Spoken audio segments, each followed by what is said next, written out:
So before we start to go through the different questions you can encounter during Tableau related interviews, let me just uh, sort of like, tell you the background whether you have made the right choice by choosing to learn Tableau or not. So here in this particular slide, you can see the future of Tableau as a software. This particular chart which you can see is known as Gartner's Magic Quadrant.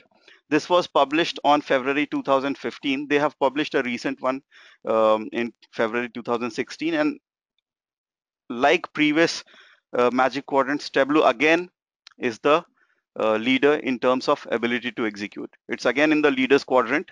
It has come down a little bit in terms of the visionary aspects. I don't know why. Maybe I saw Microsoft was right here. If you see the 2016 slide, but still Tableau is very much the top contender in terms of ability to execute. It's at the the highest position. So the future of Tableau definitely is very bright. For the fourth consecutive time, it has been way ahead of its competitors in terms of ability to execute. And in terms of completeness of vision, again, Tableau is a strong contender. It's lying right here in the leaders category. These are challengers, these are niche players, these are visionaries. Challengers are those who have good ability to execute, but the different variety of work which you can do through these softwares are limited. So they have specific focus.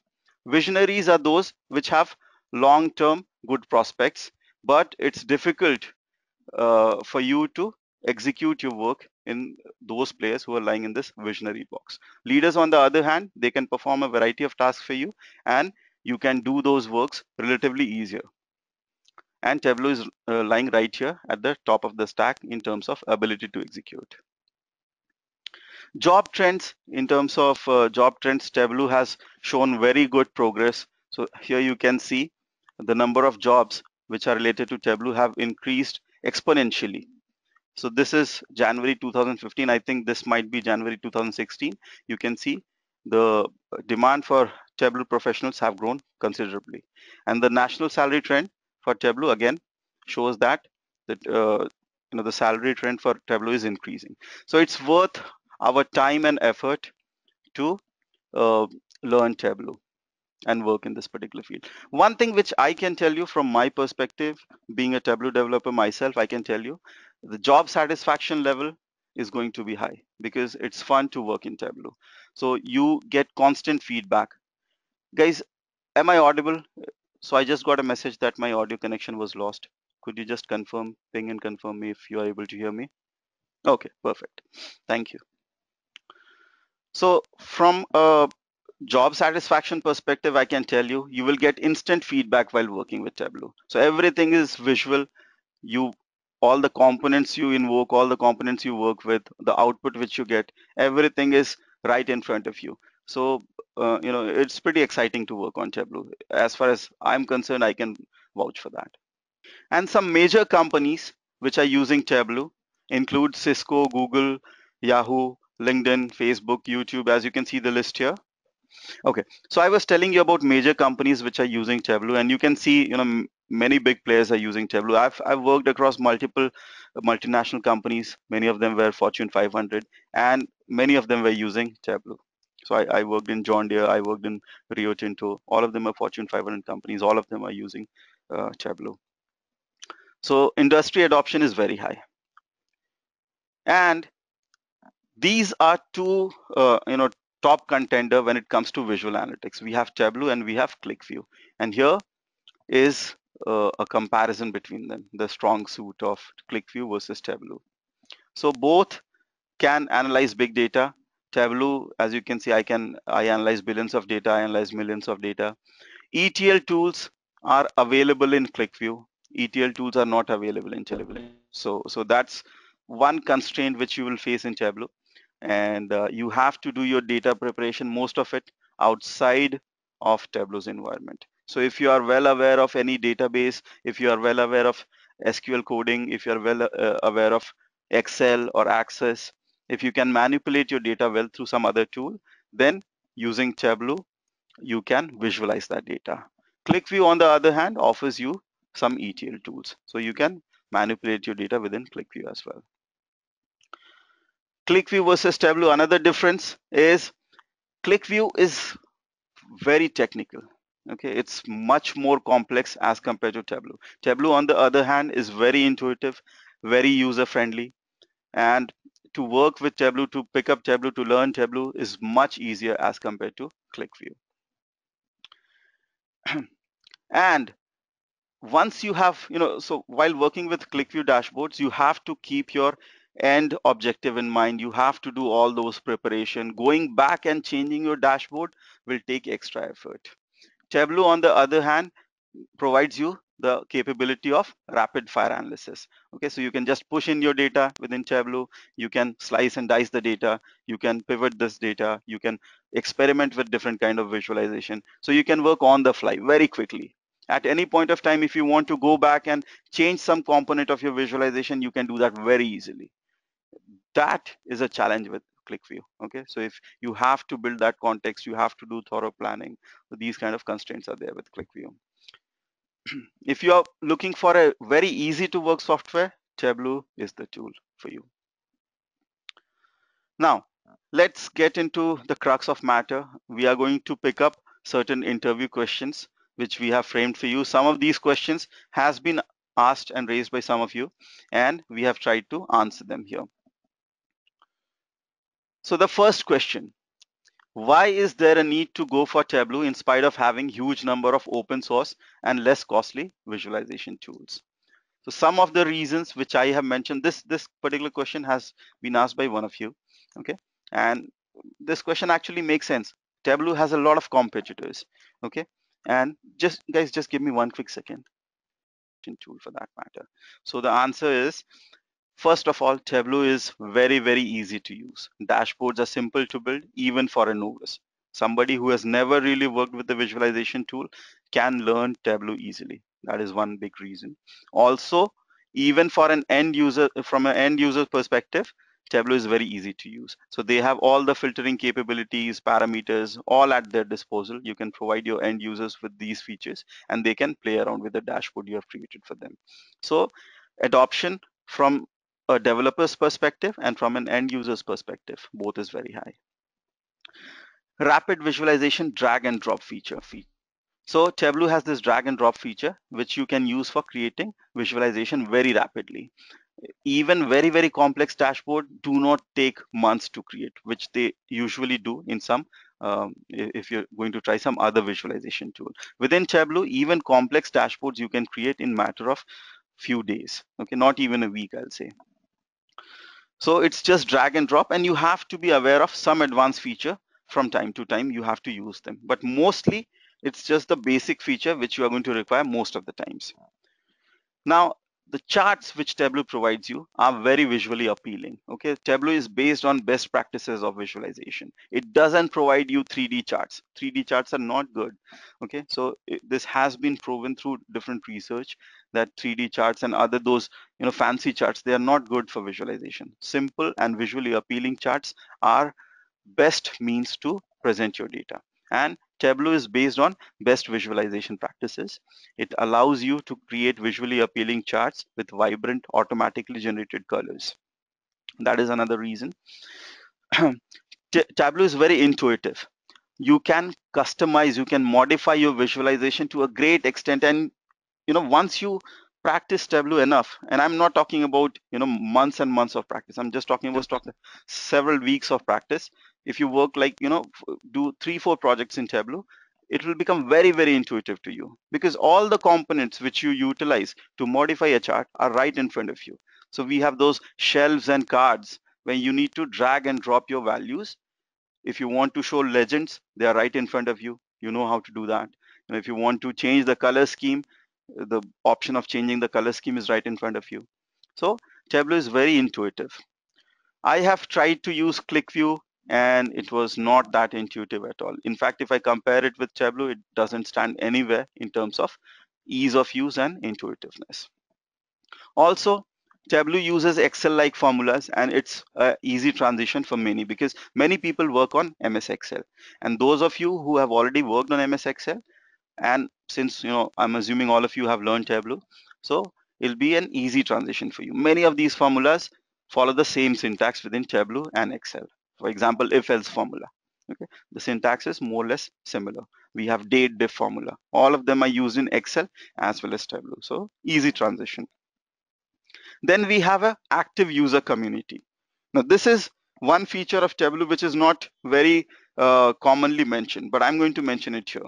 Okay, so as a developer, if you've worked on some other platform, some other programming language, you may realize that from time to time we have to depend on other users, user community. We have to Google our answer. Okay, we cannot just remember all the keywords, all the technicalities of the software ourselves. Either we have to keep like a thick reference book or reference manual, or we Google our answers up. So there is a need that your software should be supported by an active user community, and Tableau serves that feature. Tableau has that feature. So there's a very active user community which supports Tableau. Okay. Then Tableau has in-memory BI platform enabling high scalable and rapid visualization. Tableau is pretty fast. If you are working with large chunk of data, Tableau is not going to disappoint you. I mean, of course, if you're working with billions of rows of data, you have to optimize the performance of your dashboard. The response will be relatively slower than when you're working with smaller data. But just compare Excel and Tableau. There is no comparison. Tableau just doesn't compact your data. It actually handles the data much more faster. Okay. Ability to apply filters and date range on the fly. Of course, you can apply filters, you can filter out date range, you can show those filters right on top of your dashboard, and your end users can play around with those filters as well. Not only that, you can click on one portion of your chart and filter down other charts as well. So if you have made a dashboard, there are 6-7 different charts. You can click on one particular chart, other charts will filter down automatically if you have enabled those features. And Tableau works on user feedback. Now, again, this particular benefit of using Tableau is not mentioned commonly, but what I have seen is, I've been using Tableau for quite some time now, and I started using it way back, like I think from version 5 or 6, I do not remember exactly, but it was lacking a lot of features back then. And users were constantly providing feedback that this particular feature should be available, that feature should be available. In fact, we got this survey from Tableau where we provided our feedback, and several of those feedback which we provided, we saw that in action after a few versions. Okay. So now Tableau has an integrating feature with R. Tableau provides floating filters, floating containers. Earlier, these features were not available. But Tableau works on user feedback, and in coming few years, we may see most of the desired feature are available in Tableau. Right now, there are some limitations, as I mentioned, like ETL tool is not there. Who knows? We may see some ETL tool within Tableau itself in a couple of years from now. In fact, Tableau has started providing some data manipulation feature in the latest versions. Any questions with respect to this particular point? I'm sure you must would have seen how to apply filters and date range on the fly, and what are the different components through which you can improve Tableau charting capabilities. They are all available right here. So let me just quickly open up Tableau for you, and let's see which component we are talking about. Guys, at any point of time, if you have any questions or if you want further explanation with respect to any point I've made, just feel free to stop me and shoot your question.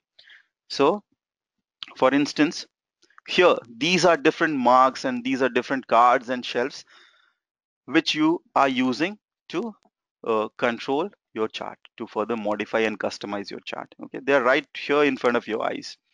In Excel, you probably have to right click and go to certain particular areas of the pop-up window, but here these components are right in front of you, and you can just click here. You can modify the text, you can set the alignment, all these things you can do right in front of yourself. So it's pretty intuitive. All right, let's move on to the second question which we have: how to optimize the reports for better performance. Here I have put down certain pointers. This is not a limited list. This is not a complete list as such. Okay, as you keep working with Tableau, you'll realize that there are many more options which you can employ to fasten, improve the performance of your dashboards. So a recent test which was run side by side on two different machines running the same data pull from Tableau server. Internet Explorer 7 returned results in 11 seconds. Firefox returned results in 3 seconds. So the browser which you are using, that makes a difference. Okay, so when you are working with Tableau server, it's preferable to tell your users to use the latest browser, which is the fastest one. Okay, so it does make a difference. Second tip which I would like to share with you, if complex calculations are needed in Tableau, consider creating a DBMS view that does the calculation. The database server is usually more powerful than the desktop. Okay, so if you are going to filter your data, okay, if you're going to create some aggregation, you can do that right within your DBMS as much as possible. Are you aware of granularity of data? Okay, so keep in mind the granularity of your data. If you feel that you are not going to use data at a very granular level, at a very small level, if you are always going to use it at an aggregate level, go ahead, aggregate your data within DBMS itself, and then pull that within Tableau. It's always going to help. Okay, so Tableau doesn't have to do all that hard work of aggregating your data. Let's see if I can give some example here. Let's say you have daily transaction data, or maybe per transaction data. We are collecting data for a superstore. Let's say we have Walmart and we are collecting data for Walmart. We have data for each transaction. But the analysis which we are doing, that is happening only at a product level, or maybe at a daily level or at a monthly level. Okay, you're never going to go to a particular transaction level and analyze the data. You know that already.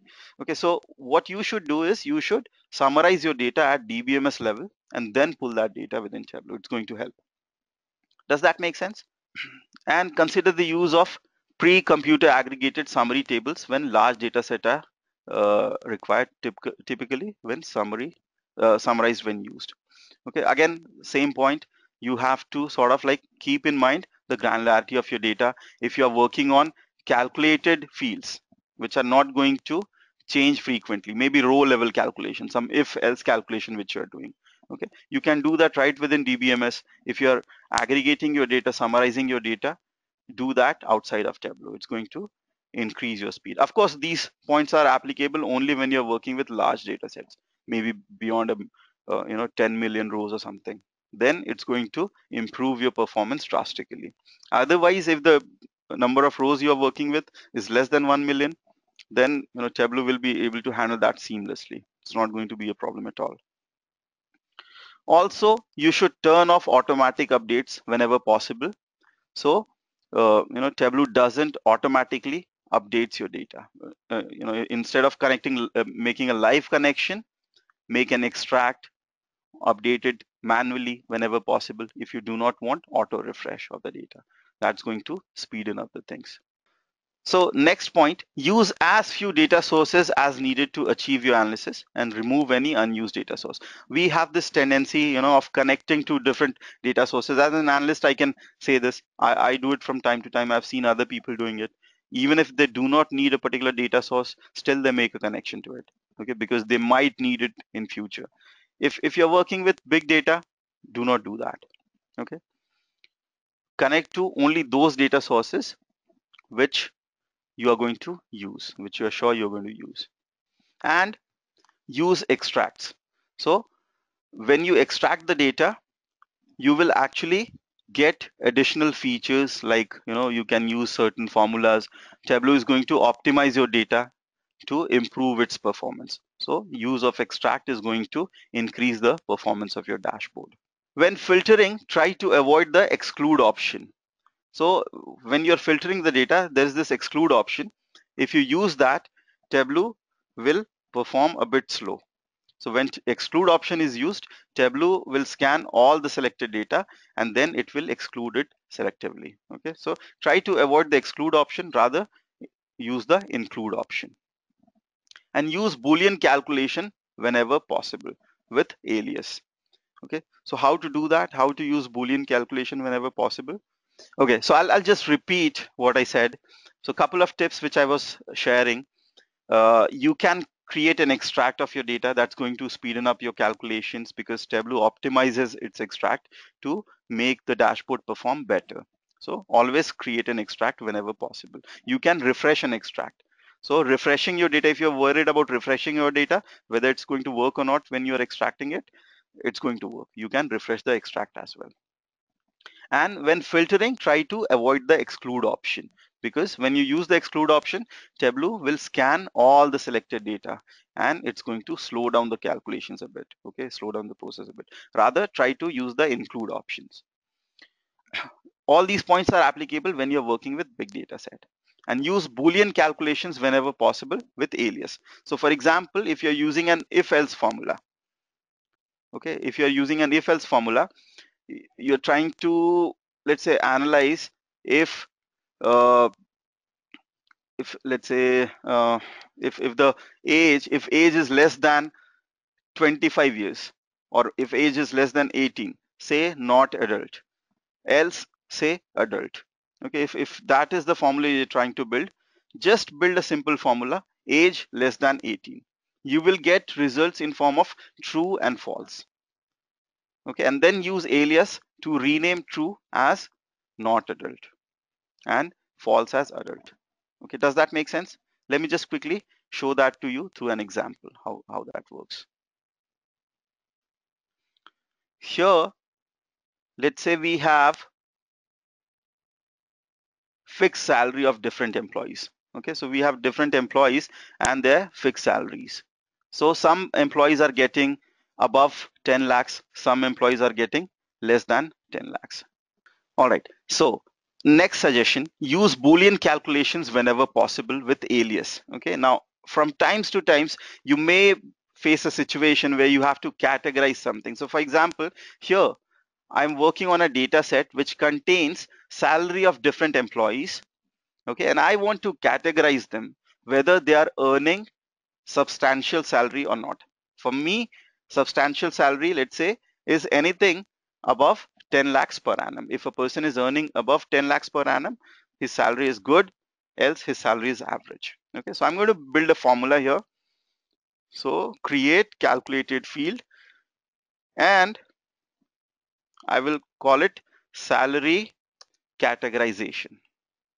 And the formula I'm going to use is, if fixed salary is greater than equal to 10, then good salary, else average salary. Okay, and you say end if. Okay, so you end the if statement, you say okay, and you have this category of salary right here, and then you can keep it next to your data set, and you can see anywhere if the salary is greater than 10, it's calling it good. If it is less than 10, it's calling it average. Now if you're working with large data set, there's actually a way. So let me just quickly repeat the steps I've done. What I did here was I pulled up salary of different employees. So we have different employees working in a company, and the salary they are getting in lakhs of rupees.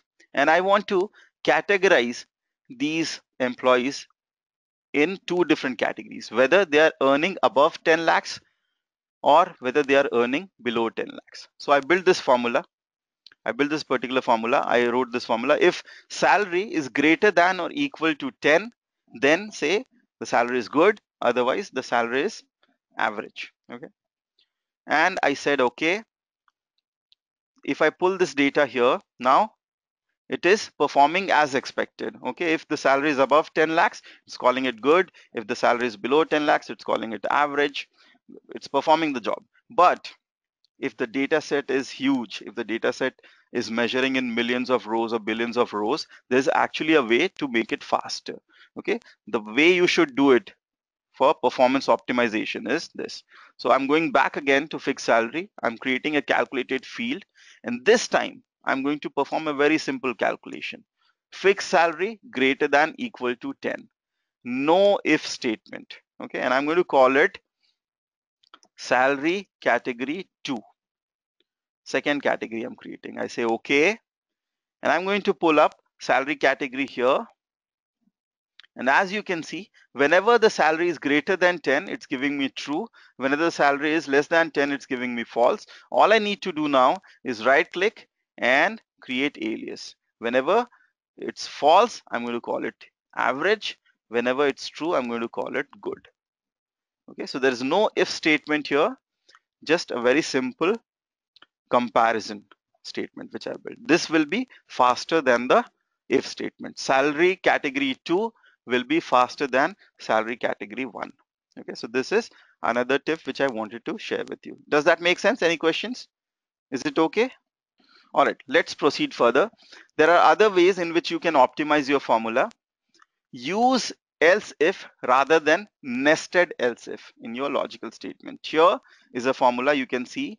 If region is east and customer segment is equal to consumer, then call it east consumer, else. Now this is the start of another if statement. Hence two end statement here. Are you able to recognize this? So one if statement, another if statement. This is nested if, one statement within another.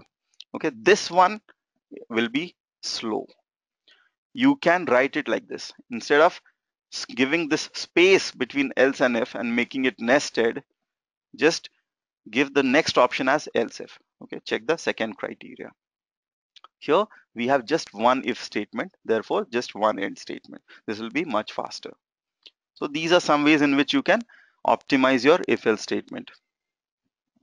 Let's say you do not need the details of timestamp level. Okay, so in that case, use today, do not use now. For smaller data set, more or less you can use today or now, depending on your preference. I mean, it doesn't really matter. But when it comes to large data set, if you're performing a lot of time related calculation based on today's date, you do not need timestamp level details, don't use now, use today. Okay, so that will restrict the scope of calculation, it'll be faster. Also, you should logically optimize your calculation. So for example, here, take use of, make use of logical calculation. These two statements, these two if statement are going to produce the exactly same result. But this one, the one at the bottom, will be faster. Okay, so what does this statement do? This statement is checking if the sales is less than 10, then it is categorizing the sale as bad. Else, if the sales is between 10 and 30, then it is saying okay. If sales is greater than 30, then it's saying great. Many people will write the statement like this, and there's nothing wrong. But if you want to make it perform faster, then you can just ignore this statement. This is the default statement. Okay, you do not need to check for this condition. Check for first condition. If sales is less than 10, then it's a bad sale. If sales is greater than equal to 30, then it's a great sale. Otherwise, it's lying somewhere in between. We have already, I mean, this is a logical statement, right? So we make use of logic and we just skip this entire check, and that will make our code run faster. Next step, when using extracts and custom aggregation, divide the calculation into multiple parts. Place the row level calculation on one calculated field and the aggregated calculation on a second calculated field. And then extract can optimize the pre-computed row level calculation. So for example, if you are trying to calculate the sum of salary of all male employees or average salary of male employees versus average salary of female employees, you can write the formula something like this. You can type in the formula something like this. You can say sum of salary, whatever, if gender is equal to male, and then salary, else 0. So what are you doing here? If gender is male, then you're taking the salary of the person, else you're taking 0, you're not taking the salary of the person, then you are summing it up. So in one way you are performing a row level calculation and then you are aggregating it. Okay, this particular tip tells you, if you are doing something like this, break it apart into two different pieces, create two variables, type it like this entire thing will become a new variable. Let's say we'll call it male salary, and then you will say equal to, this will be the formula of male salary, and then you will just perform a sum of male salary. So there'll be two variables. If you create two variables and then take an extract, Tableau is going to perform the row level calculation and optimize it, and then aggregations will be faster. Is it okay? Were you able to comprehend this particular point which I just mentioned, this particular thing? Any questions with respect to this one? Okay, perfect. Thank you. Thanks for confirming. Okay. Remove any unneeded dimension or measure from your palette. Next point. So we are working on some particular visualization, let's say this one, and what you will see from time to time, there'll be something lying in the detail section which you're not using. Maybe you were experimenting with your view. You tried to create 3-4 different kind of visualization, and then you landed upon the visualization of your choice. Okay. But what happened in turn was there was some information which got left behind in the detail section. It has happened with me. You know, from times to times I go back to some of my visualization and I see there is something lying in the detail section. I never intended to put it there. But then I was experimenting with my visualization, and by mistake I left the particular unwanted field in the detail section. It didn't hamper my visualization. It has no effect on my visualization as such. Okay, but it's still just lying there, sitting there, making my dashboard slower. So in those cases, it's actually good to revisit your shelf and see if there is some extra item which is not needed. Typically in the detail shelf, you'll find some of those things. Just remove them. Okay, so there are a lot of tips which I shared with you in terms of making your reports perform better, performance optimization. There are further tips which I can give you. For example, if you are making a tabular structure in Tableau, you're not really creating a visualization, rather creating a tabular structure like this. This is a table, and people are supposed to scroll through this table and look through the data. So we have this tabular structure.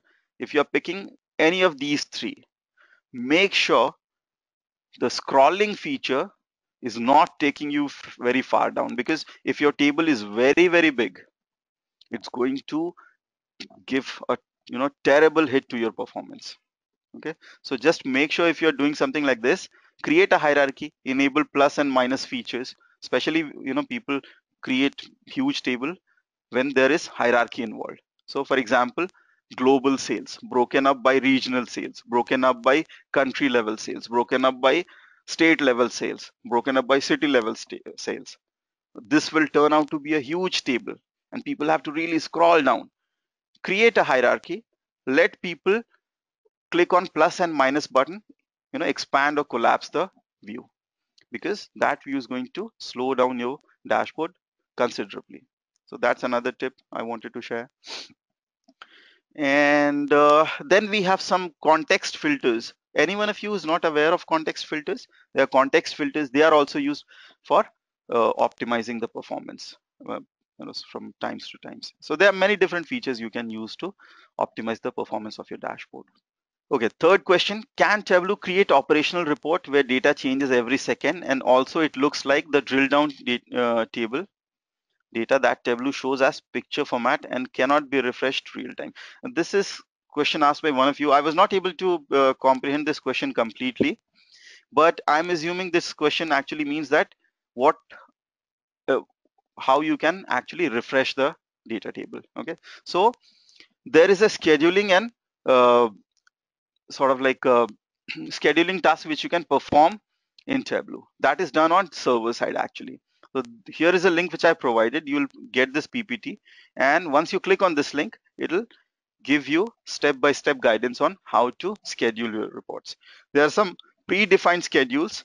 So for example, you can enable your report to refresh every 15 minutes or end of a particular month or every 4 hours. So there are different predefined timings in which you can schedule the refresh of your report. The person who asked the question, does that answer your question, or was it something else? Okay, so just in case if anyone has any further question with respect to scheduling, just follow this particular link, and it will guide you further. Thanks for confirming. Let's move on. Next question. How a real-time Tableau project will be in an organization from development to publishing? Okay, so it actually differs from condition to condition, from situation to situation. There can be different kind of Tableau projects you can encounter, and I'm just purely answering this based on my experience. There can be other situation as well. Okay, a Tableau project can either be a migration project. A migration project means your report was existing in some other tool. Maybe it was an Excel report, maybe it was a business objects report, and now you have been given the task to migrate it to Tableau. This real stuff which I'm talking about, and you'll probably encounter situation out of these four only, but there might be some other situation which I have not encountered, and you may. Okay, so these migration projects, they are easy to work with and they are profitable. So by profitable, what I mean to say is people will actually get to compare your report versus the older report, and they will be able to see the difference, and you will get a lot of praises. I've got that, my colleagues have got that in past. So these are like, good projects to work on. Plus, requirements will be crystal clear because you are migrating something. All the requirements have been noted down. There's a practical application sitting in front of you which you have to replicate in Tableau and make it better, of course, visually appealing, and Tableau's fast engine, slicing and dicing ability, all these things you have to apply. These projects will be easier to handle, and uh, mostly it'll win you a lot of accolades and appreciation. Then you have brand new projects. Brand new projects as in, like, business doesn't know what it wants. You have uh, data sitting in front of you. Maybe business has asked you to create a particular report which was not existing earlier, and you are doing it in Tableau. This is also a good thing to work on. You'll in turn learn a lot of things. But here, what you have to do is really experiment a lot with visualization. Just be creative. Think about what all visualizations you can show in your dashboard. So again, these kind of projects are there. Then we have ad hoc reporting projects where you are given exact set of requirements, smaller projects maybe, okay, and you have to create a small Tableau dashboard in order to fulfill those requirements. It may be required for one time use, maybe it's going to get used for only 1 week and then scrapped. Okay, so these ad hoc reporting projects are also very common across different enterprises. These are done in Tableau. Why? Because Tableau is very fast and you can actually create reports like you do in Excel pivot tables. You can actually create reports that quickly in Tableau. So ad hoc reporting is again a very common task in Tableau. Then exploratory research to guide predictive modeling. If you're working on full scale predictive modeling projects, anyone here who's from predictive modeling background, or anyone who's planning to go into that domain? Okay, so Tableau is going to be a very handy tool for you. I'm from predictive modeling background, and I can tell you that within predictive modeling, there can be a lot of permutation combination. It would really help if you know your data best. Okay, and Tableau helps you do that. Tableau gives you output in a very, practical, and I mean, the entire feel of data you will get while working with Tableau. Okay, so you will know in and out of your data once you come out of the Tableau environment. You'll slice and dice the data. You can go to any level in Tableau. So exploratory research to guide predictive modeling is done quite commonly in Tableau.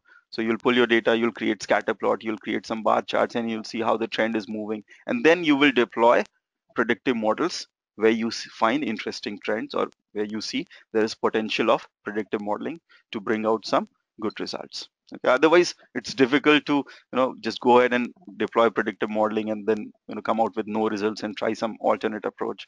It's a slow process and very intensive process. So Tableau is going to help you there.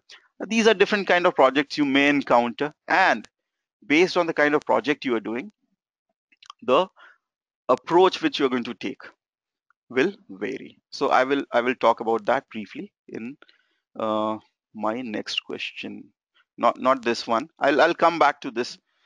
Before that, let me try to answer this particular question. Okay, this has some relation to the question which I just discussed, the different projects which happens in enterprise, and what are considered to be the components, or the approach which you should take to create the best possible dashboard.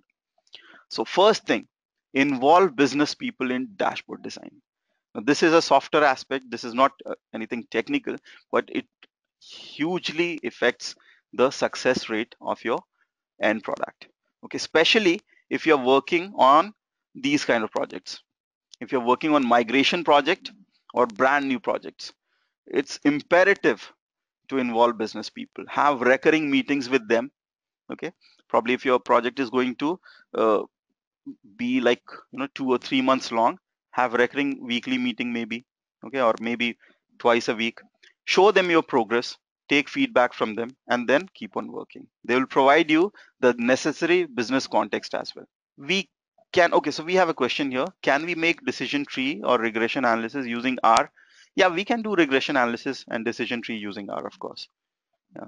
So all these features are available in R. You can do multiple regression, you can do logistic regression, you can perform all, create all kind of decisions tree using R. So these features are available. But based on your requirement, you may have to install certain packages of R which are available. Does that answer your question, Shaunak? So migration project and brand new project. In those cases, you should involve business people and seek their feedback and use an iterative dashboard design approach, which means build your dashboard, certain components of it, show it to the business, gather their feedback, and then work on it again. Okay, the scope of success, the chances of success will be much higher. Then allow drill down capabilities within dashboard. You should always allow drill down capabilities within dashboard rather than creating separate charts for each different condition. Okay, rather than creating distribution of male, let's say we are working on a HR dashboard and we want to see how many male employees are working across different departments, how many female employees are working across different departments, and then how many male employees less than 25 years are working in different department, how many male employees between 25 to 35 are working in different departments. So we have all these different permutation and combination. One may feel tempted to create multiple different histograms maybe for each of these situations. Do not do that. Use the drill down capabilities of dashboard. Create a pie chart for male female, create a histogram for age distribution, and then create a bar chart for number of employees working in each department. Show your users that they can click on one section of the pie, then another section of the histogram, and then the bar chart will auto filter. Okay, so they can choose male employees between age of 45 to 60. They can choose female employees between age of 25 to 35, and they can see the numbers, how many employees are working in each department. These drill down capabilities of Tableau you should utilize to the fullest. Also, please include actionable information. Some information which might be very relevant and interesting to you might not be actionable to your end users. Okay, you may show them that your sales is decreasing. They might be knowing it already, or even if they're not knowing it, it's just going to panic them. What is actionable information? Why is the sale decreasing? Okay, what can probably be done to improve those sales? Where are sales still going okay? What are they doing good? Okay, so these kind of actionable information if you show, then the adoption or the success of your dashboard will be high. Don't include too much. So don't overburden your dashboard. Keep it simple, keep it uh, you know non-cluttered. If you want, create multiple dashboards in your file. Okay, don't put too much of information within one single screen. Show relevant filters. Relevant filters means in Tableau you have this feature of creating relevant filters. I hope you are aware of it, right? So for example, I can use floor number as a filter here, floor number, and these floor numbers are appearing. This is showing me different employees and which floor they are working on. If I want to see only those employees who are working on 4th floor, I can select this filter. And then we have this department name. Okay, so we have all these different departments. Now, thing is, some of the department, they are sitting on particular floor. So for example, CEO office. CEO office is sitting on 4th floor. Development is also sitting on 4th floor. HR, now HR is not sitting on 4th floor, but still it is showing up in this filtering option. show relevant filters. Okay, so what you should do is click on this drop down and choose this thing, only relevant values. This is a big confusion point for end users. They will try to choose a combination which doesn't exist, and then they will get scared that there is some problem with the data. They will come back, question you, they'll get frustrated. So these kind of things happen. There's this very simple option which you should always keep in mind: show only relevant values. Now if I'm going to choose fifth floor, I will see different departments. If I'm going to choose sixth floor, I'm going to see different department. If I'm going to choose all, see all the departments. So show relevant filters. Okay, this is a good practice. Keep an eye open for color blindness. I was very ignorant towards this particular fact till I learned it the hard way. I created this dashboard. It got sent across to multiple different leaders, and the top leader, he was colorblind.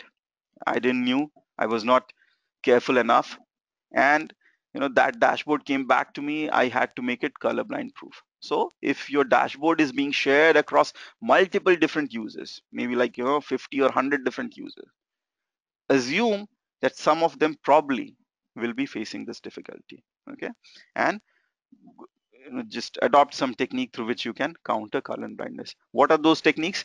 You can use shades instead of vibrant colors. Okay, so if you are creating some if you're creating a bar chart like this, maybe something like this, okay, try to give shade. Here you can see these are shades of the same color, two different shades of almost the same color. This can be interpreted by a colorblind person.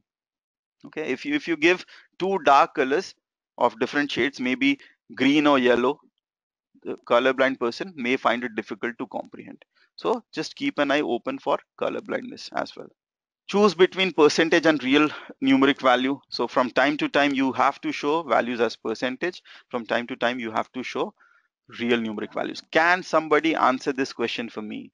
If we have three different departments, okay, one department is testing department, which have 500 different people working. Another department is HR department, which have 50 people. Then we have PMO, project management office, which have, let's say, 10 people only. I want to see bifurcation of male and female in these three departments. I want to compare which has a healthy gender ratio. What should I show? Real values or percentage values?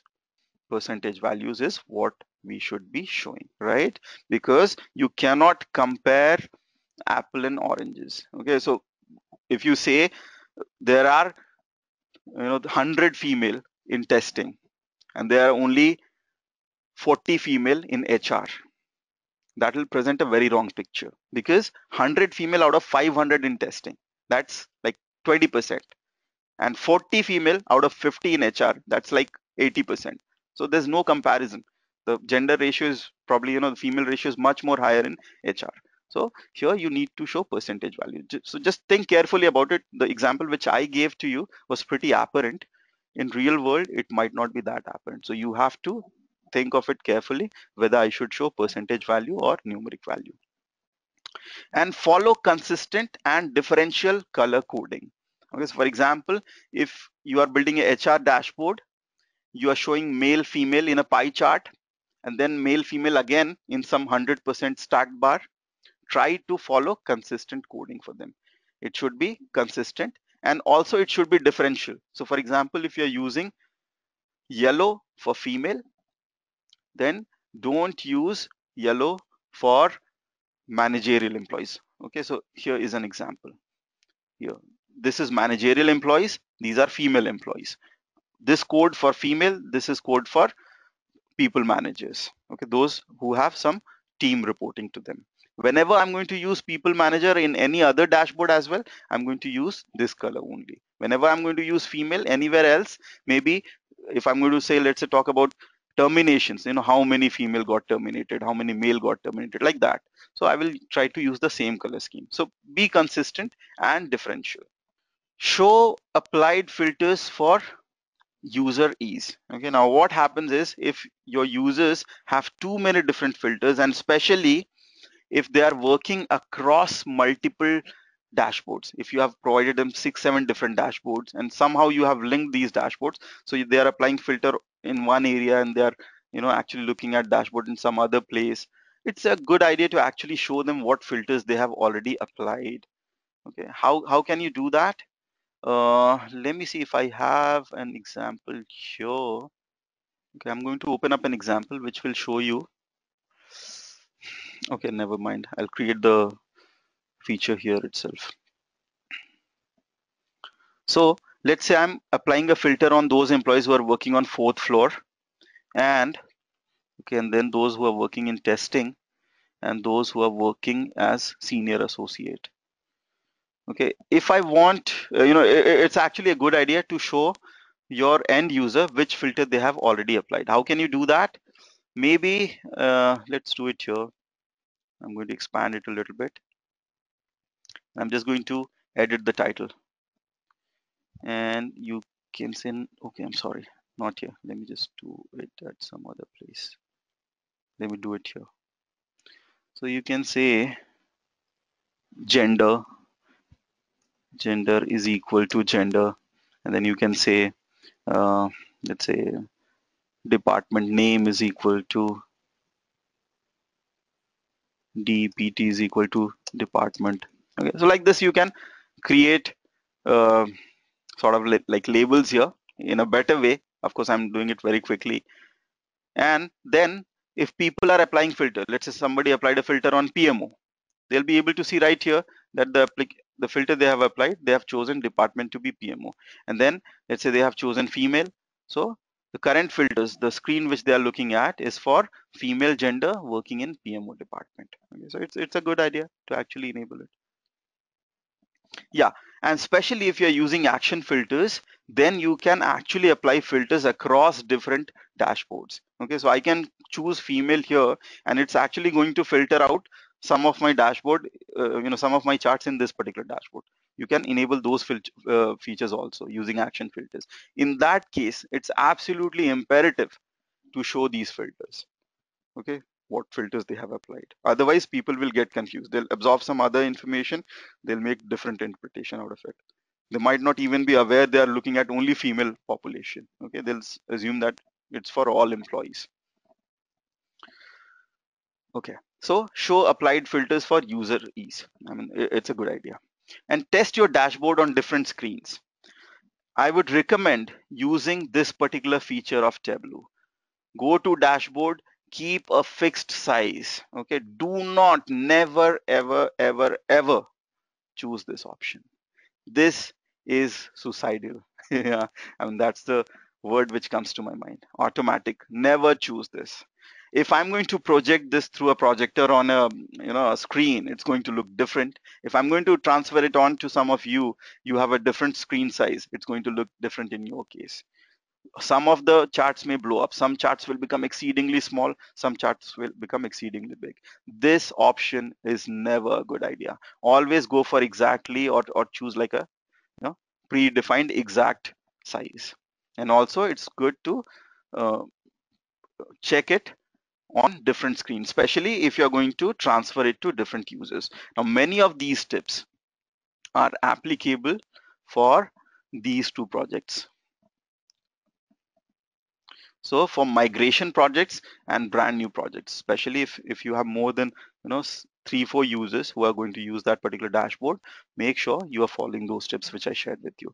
Maybe for ad hoc reporting, which is going only to one particular user, or for exploratory research, which you're going to do for yourself, you might not require those tips.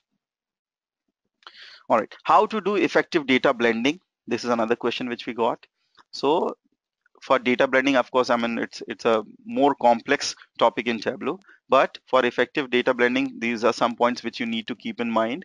When you have data blending done, your primary data source will show up in blue and secondary data source will show up in orange. Here you can see this is secondary, this is primary. I think we have a question. What if I want my dashboard to be viewable on mobile devices? So in case if you want your dashboard to be viewable on mobile devices, there might be some option here. Uh, let's see, we have iPad landscape. You can also specify exact size. So here you can define exact width and height, and you can optimize the view for mobile devices. You can do that. And just in case, if I make it large enough, let's say I make it like, if I increase the height to 900, I'll still get this scroller bar. Okay, so I can scroll through my dashboard. Only thing is, it's not going to fit on one single screen, but the aspect ratio of charts is not going to change. That is one huge advantage which I'll be getting. If I'm going to choose automatic, my aspect ratio will change. This will become broader, some will become smaller, that's going to become very challenging. So here, uh, did I answer your question? Yes, you can work on Tableau. Using Tableau, you can work on Mac. It supports. How to connect to a database? Okay, if you want to connect to a database, when you open up Tableau, or let's say you have created your dashboard and you want to connect to a database, here you go to new data source. If you have access to Tableau data server, you can go to this section. So some enterprises, what they do, they'll build their own Tableau data server, and they'll provide you access to that data server, and you can connect from here. Else you can choose new data source. I'm using Tableau Public right now, so I do not have option of connecting to a database, but you will see those options available here. Okay, and once you click on the option, let's say you want to connect to a MS SQL database through Tableau. Okay, so let me show you how it looks like. So if you want to connect from Tableau to MS SQL, first screen which you will see will be something like this. It's kind of hazy. I'm not sure if you're able to see it well. So you will get all these different options. When you're working with Tableau desktop, you'll get all these different options. You can choose any one as per your preference. If you want to connect to an Oracle database, let's say you want to connect to MS SQL database. Okay. Then you will see a screen like this. Yeah. Use window authentication, or username password you can provide, and then you will see a screen where you can actually write in the SQL code if you want to. Okay, you'll see all the tables which are available, and you can also write in a custom SQL if you want to, something like this. So let's say you have a SQL builder. Let's say you have MS, you're working on Netezza, you're working on MS SQL database, and there's a SQL builder which is provided with those software. Use the SQL builder, create your SQL code, copy the code, connect using Tableau to that database, paste your code here, test your connection, and then boom, you're done. Then you will open up Tableau, you'll see fields like this. They'll be coming directly from your database. And of course, you will have that option of connecting live or creating an extract like we do for Excel, right? You can either make a live connection or you can create an extract. So these options will be available. Does that give you some idea how it works? It's fairly simple. It's not going to be complicated. There'll be one screen after another. Choose your database, provide your credentials, choose whether you want a live or extract connection, provide your SQL query. Now, we are blending data. First thing you need to know, and of course, I'm sure most of you might be knowing it already. There's a primary data source, there's a secondary data source. Primary data source looks up in blue, secondary data source shows up in orange. The first field which you are going to pull up into your Tableau environment in your particular sheet, that is going to define your primary data source. There's no set primary data source. Let's say we have sales and promotion. Sales have 10 fields, promotions have 20 fields. I click on this container for sales. Okay, let me just see if there is a dashboard I have pre-built which has data blending feature. So this is data joining, by the way. You can see here, this is data joining. Let me just connect to another data source. New data source, Excel, and I'm going to connect to HR V1, and I'm going to connect to, let's say, performance rating. Okay, performance rating. And I'll go back to this sheet. So I've connected to performance rating. Now I have two containers. Okay, 1 and 2. If I'm going to build a view, let's say I take last rating into this field. This becomes my primary data source. This becomes secondary. Okay, now if I'm going to pull, let's say, fixed salary, it doesn't make sense. I don't know if it's going to work or not. See these blue and orange symbols. I can do it vice versa. I can do it the other way around. I can pull something from HR first, this one, and then something from here. Okay, and it's going to work almost similar. Now, this is primary and this is secondary. So primary and secondary is actually defined by the order in which you are pulling the data. There's no fixed primary, there's no fixed secondary.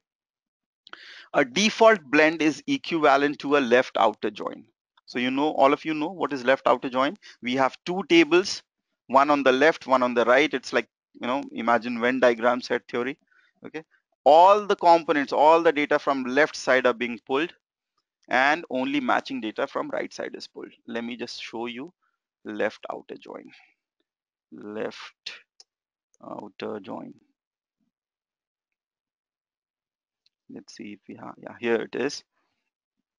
So left outer join, everything from the first table is pulled and only the matching record from the second table is pulled. This is default blending. If here what I've done, I've pulled something from HR V1 and then I pulled something from performance rating. This is left outer join. Anything which is in HR V1 will be pulled and only the matching records from performance rating will be pulled. This is a right outer join. Everything from performance rating is pulled and only matching record from HRV1 will be pulled. Okay, so you can actually sort of like simulate left and right joins by switching your primary and secondary data source. If you filter out nulls, okay, you can simulate an inner join as well, but no full outer join. It's not available through blending. Okay, so we have a question. How to create parameters if we are using two or more data sources? One data source have different data and other have different data.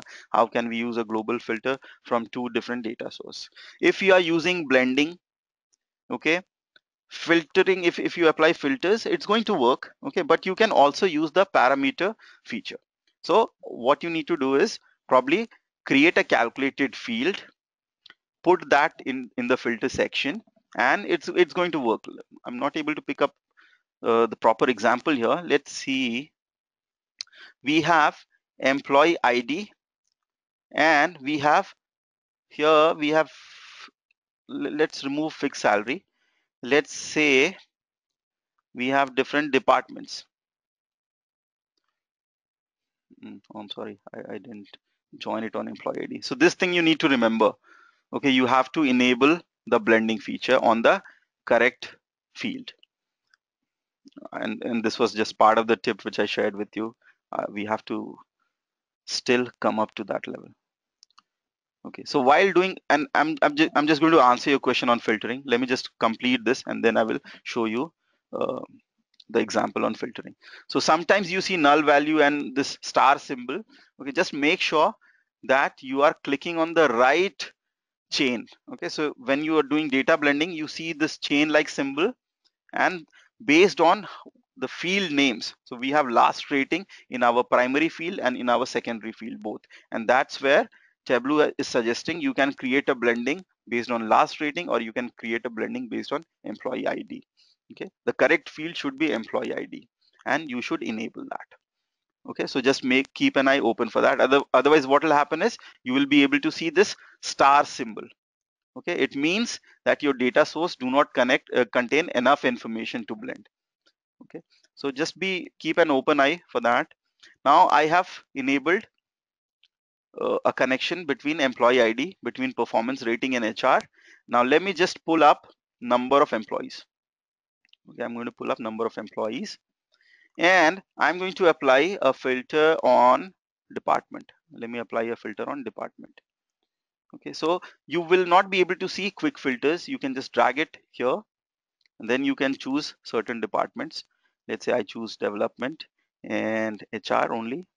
Say apply, okay, and you can actually apply this filter. And then once you have dropped your field in this filter section, then you can right click and choose show quick filter, and then it's going to work just well. Okay, this is one way.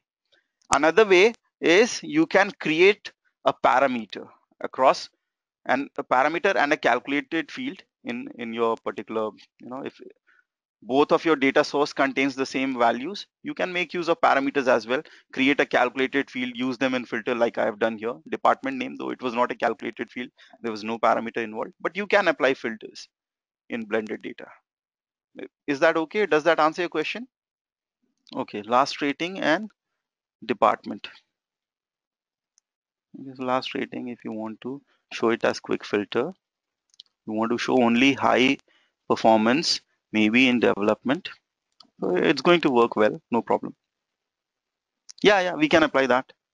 We can apply, but it's not very straightforward, as I've mentioned. If you want to go into this particular thing and you want to choose some floor number and show it as quick filter, it's not going to be straightforward. You have to drag it first and then choose the values which you want to show, say okay, and then you can show it as quick filter. Okay, and now I can apply certain filters here, and let's say I choose all the departments. So you can see those departments which are working out of 5th floor, they are showing up. It's perfectly fine. You can do that. You have to be a bit careful. Blending is a bit complex. I do agree, and sort of like irritating also from time to time, but it works. Okay, and you have to keep in mind that changing the blend of the fields, the order of blending or blended fields, will change the scope of your analysis. Okay, this is something which you need to keep in mind. So let's say we have this data set. Let me just open up a data set for you.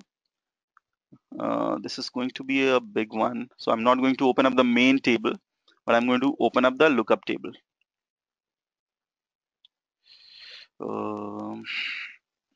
Here. So we have data for different airlines, okay, which are flying in US. And then we have a lookup table for airport. So an airline will have a departure airport and an airline will have arrival airport. In the main data, I'm not going to open up that data because it's a big data and it's going to take some time. You will see in the main data, you will see just these codes, IATA codes. But in your dashboard, you'd like to show the airport name probably, okay? And also which state they belong to, which country they belong to, and these kind of information you'd like to fetch in your dashboard. So there'll be an arrival airport and there'll be a departure airport. If you blend your data between departure and this thing, IATA, you will get description of departure airport. And if you blend your data between arrival and this particular key field, this will actually show up your arrival airport. Okay, so thing is, the way you are blending your data will change the scope of your analysis. So you have to be a bit careful for that as well. It's a bit difficult for, I'm assuming it's a bit difficult for you to imagine, but does that make sense?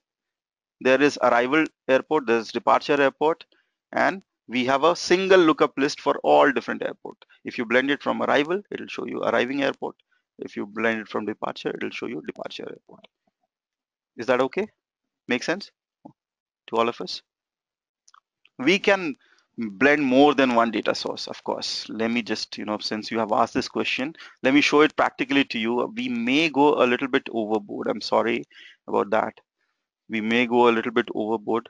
Our designated time, I think, was till 10:30, and we'll be going a little bit overboard.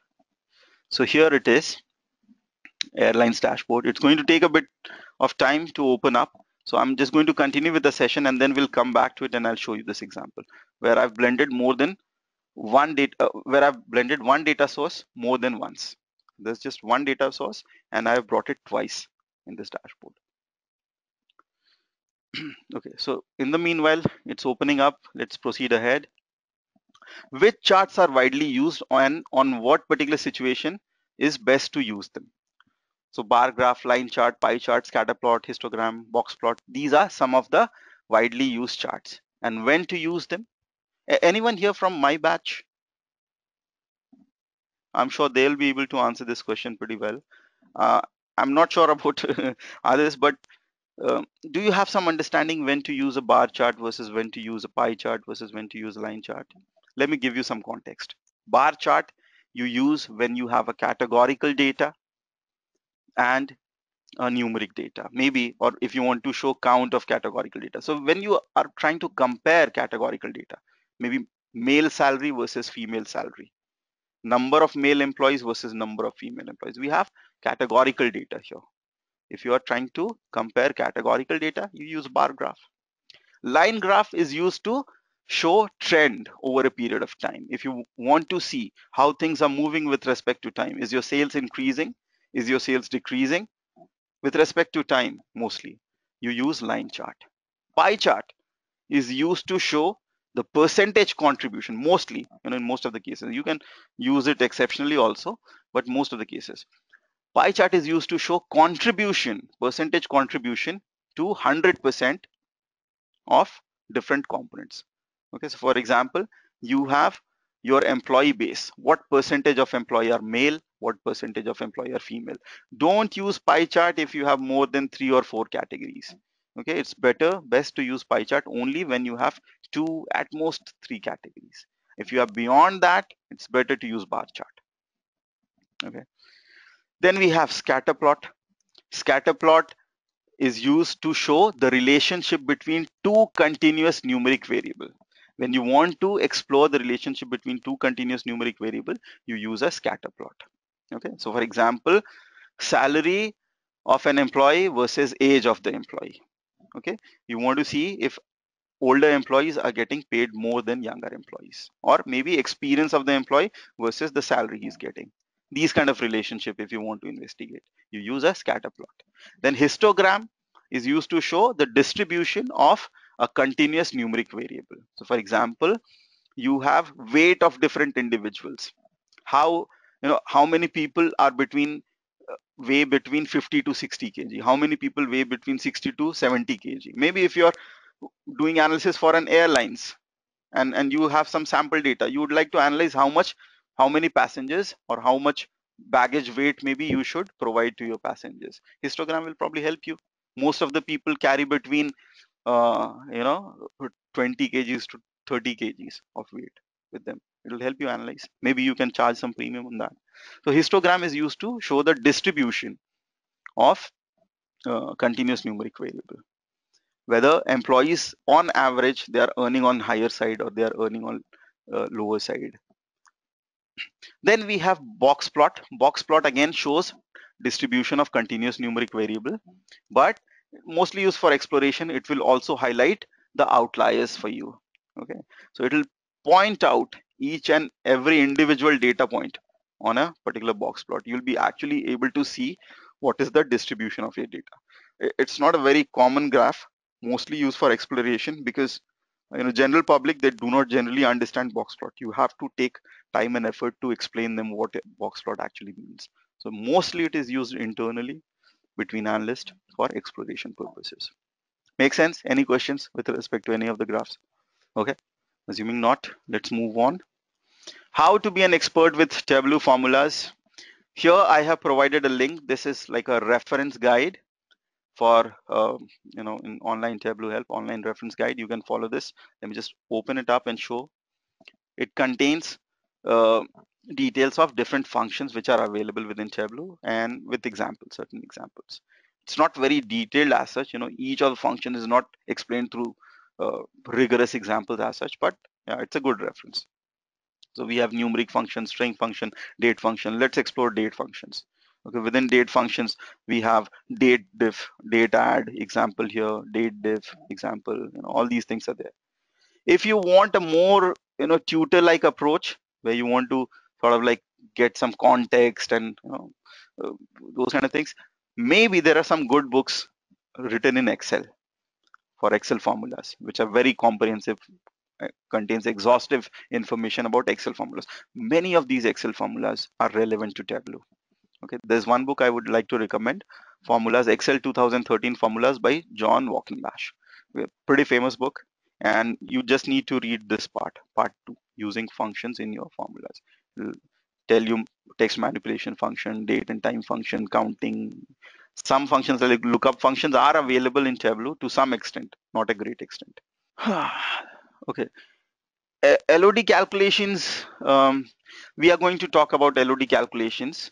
They are not going to be described here in Excel because this is a particular feature of Tableau. It's not a feature of Excel, and it's a pretty recent feature. LOD functions. It was introduced in version 9 only, so not a very uh, famous as such feature of Tableau. And we are going to briefly talk about that in a little while. Sure. Next topic. Moving on. What are the different workarounds we use in Tableau? Actually, there are many different workarounds. Some we have already discussed in performance optimization and blending. You know, like for example, you can use one data source more than once in a dashboard. Here, let's see. Maybe, yeah, here. The data is still being downloaded. It's going to take some time. So I'll come back to it. So you can actually blend your data more than once in a dashboard. Then I talked about different performance optimization. Instead of using if else, you can use simple calculation logic like, comparison sales is less than 10, and then you can use alias to show it in a meaningful way. So there's many different things available. You can create charts which are not available by default in Tableau, like 100% stacked bar chart. Few people are not aware of these tricks, so I'm just telling them to you here. There is 100% stacked bar chart. Are you aware of it? Anyone here who is not aware of 100% stacked bar chart? Let me explain. 100% stacked bar chart. I'm not going to tell you how it is created, uh, but you can create this in Tableau. And you might be knowing it already. Maybe you do not realize it or recognize it by its name, but you might have seen this chart already somewhere, maybe in Tableau itself. It's pretty easy to uh, create in Tableau a chart which looks something like this. This is 100% stacked bar chart.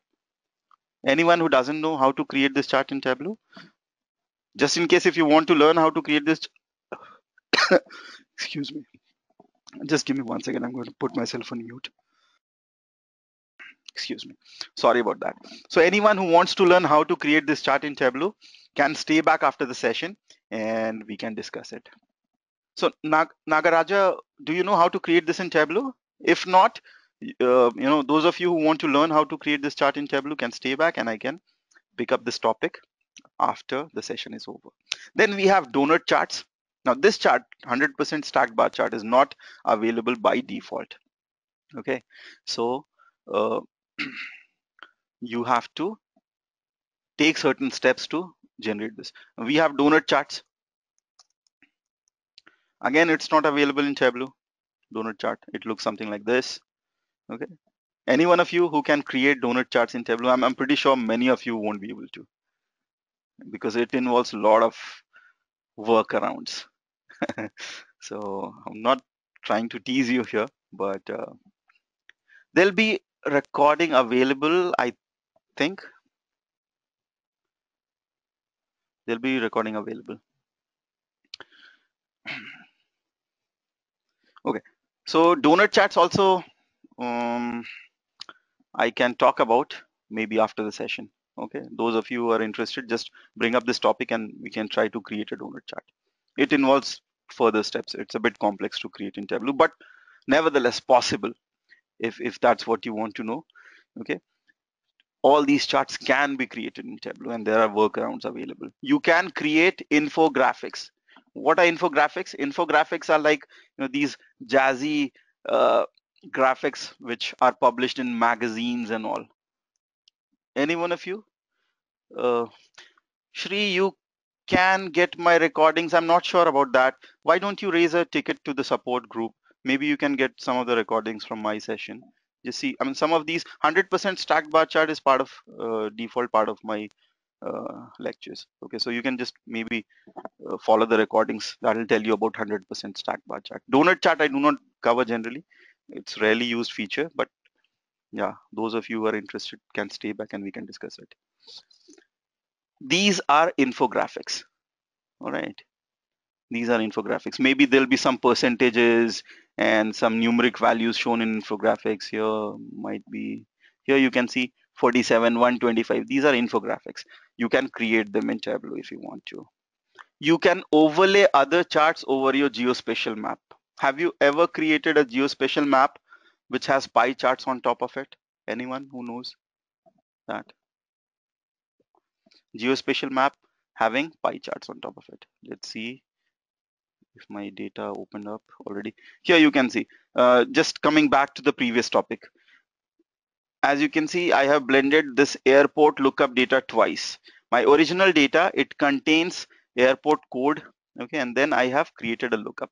So what essentially I've done is I have created a chart, a geospatial map showcasing departing flights, number of flights departing from a particular location, and number of flights arriving at a particular location.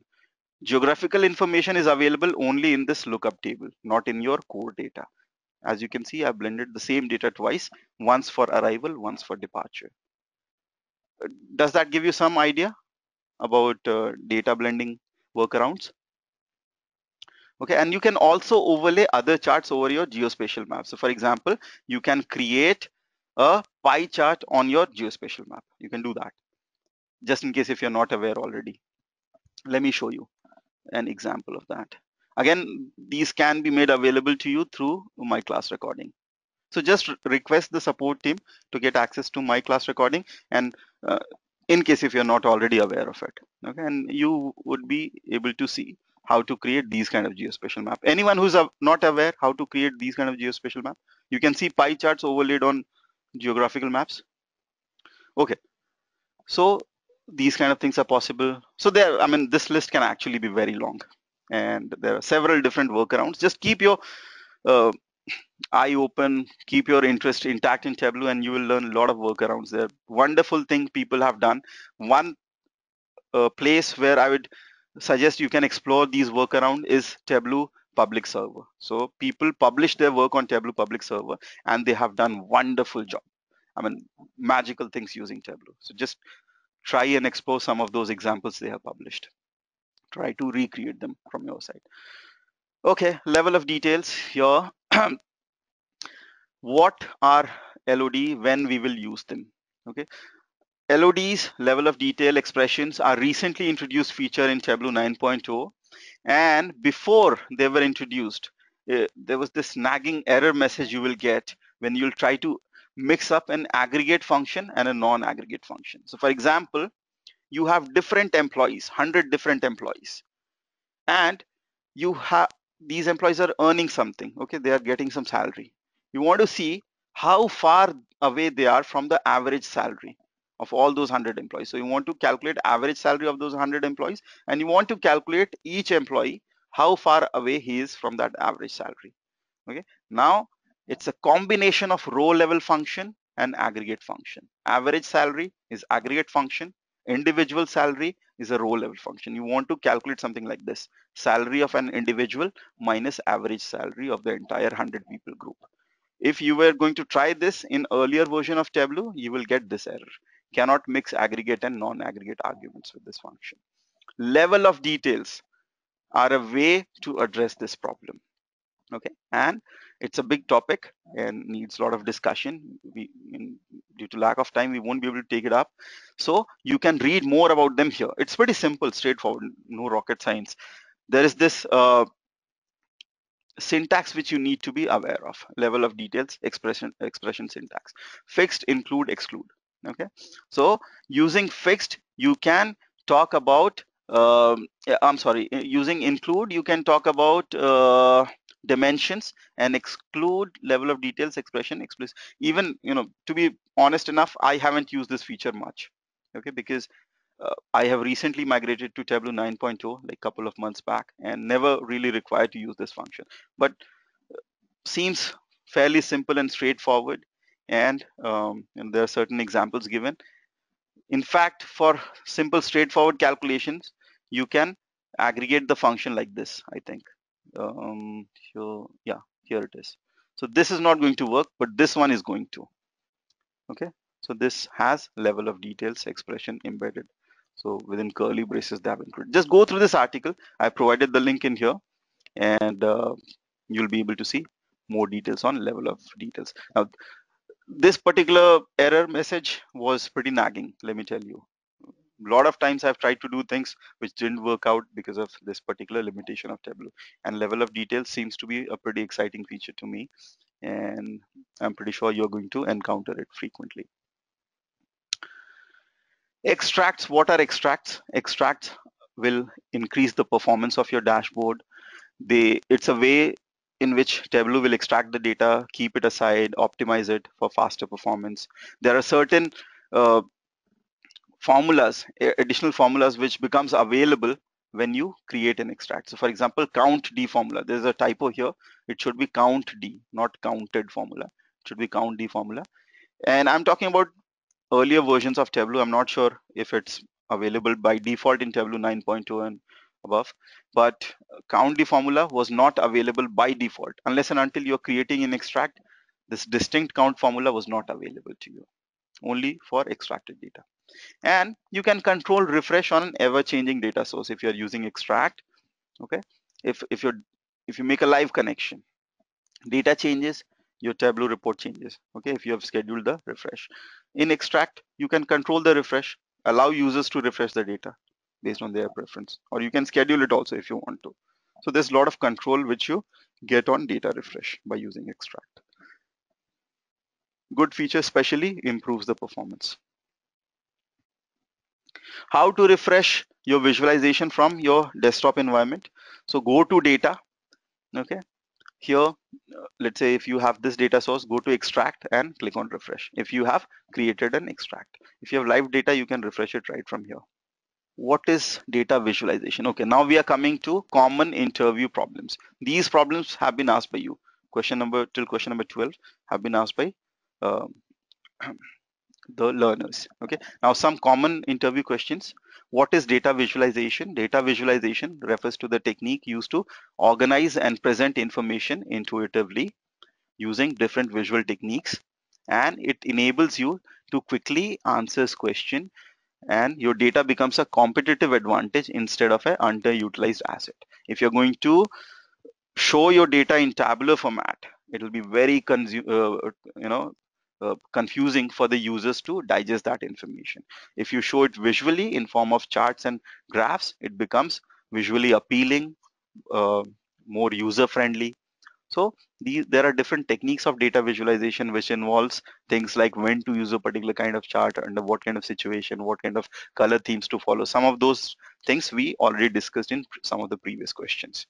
Okay, so all these encompasses the field of data visualization, making information relevant, connected to each other, enabling quick slicing and dicing of data, filtering of data, uh, pivoting of data, giving users an option to pass on feed inputs through parameters. All these are part of data visualization techniques. What is the difference between quick filter, normal filter, and context filter? Quick filter is like when you right click on your visualization, you create a quick filter, like I have done here. These are quick filters. These are normal filters. For example, department name in here. If you want to edit this filter, you can go and choose wildcard condition, some condition, top, n numbers, all these things you can do. This is normal filter. These are quick filters. So this is again a common question. People may ask you what is normal filter versus what is quick filter. And then we have context filter. Context filter is when, so what happens in Tableau is when you are applying normal filter or quick filter, they are going to be independent of each other. Let's say you have again HR data set. You are going to filter data based on gender. Okay. So you have applied a filter on female employees. Then you want to filter data based on geographical location. So let's say you have applied a filter on India.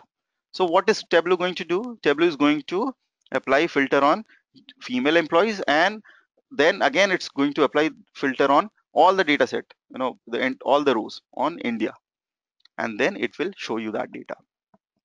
There are some drawbacks of it. So what happens is, let me show you an example on this HR data set itself.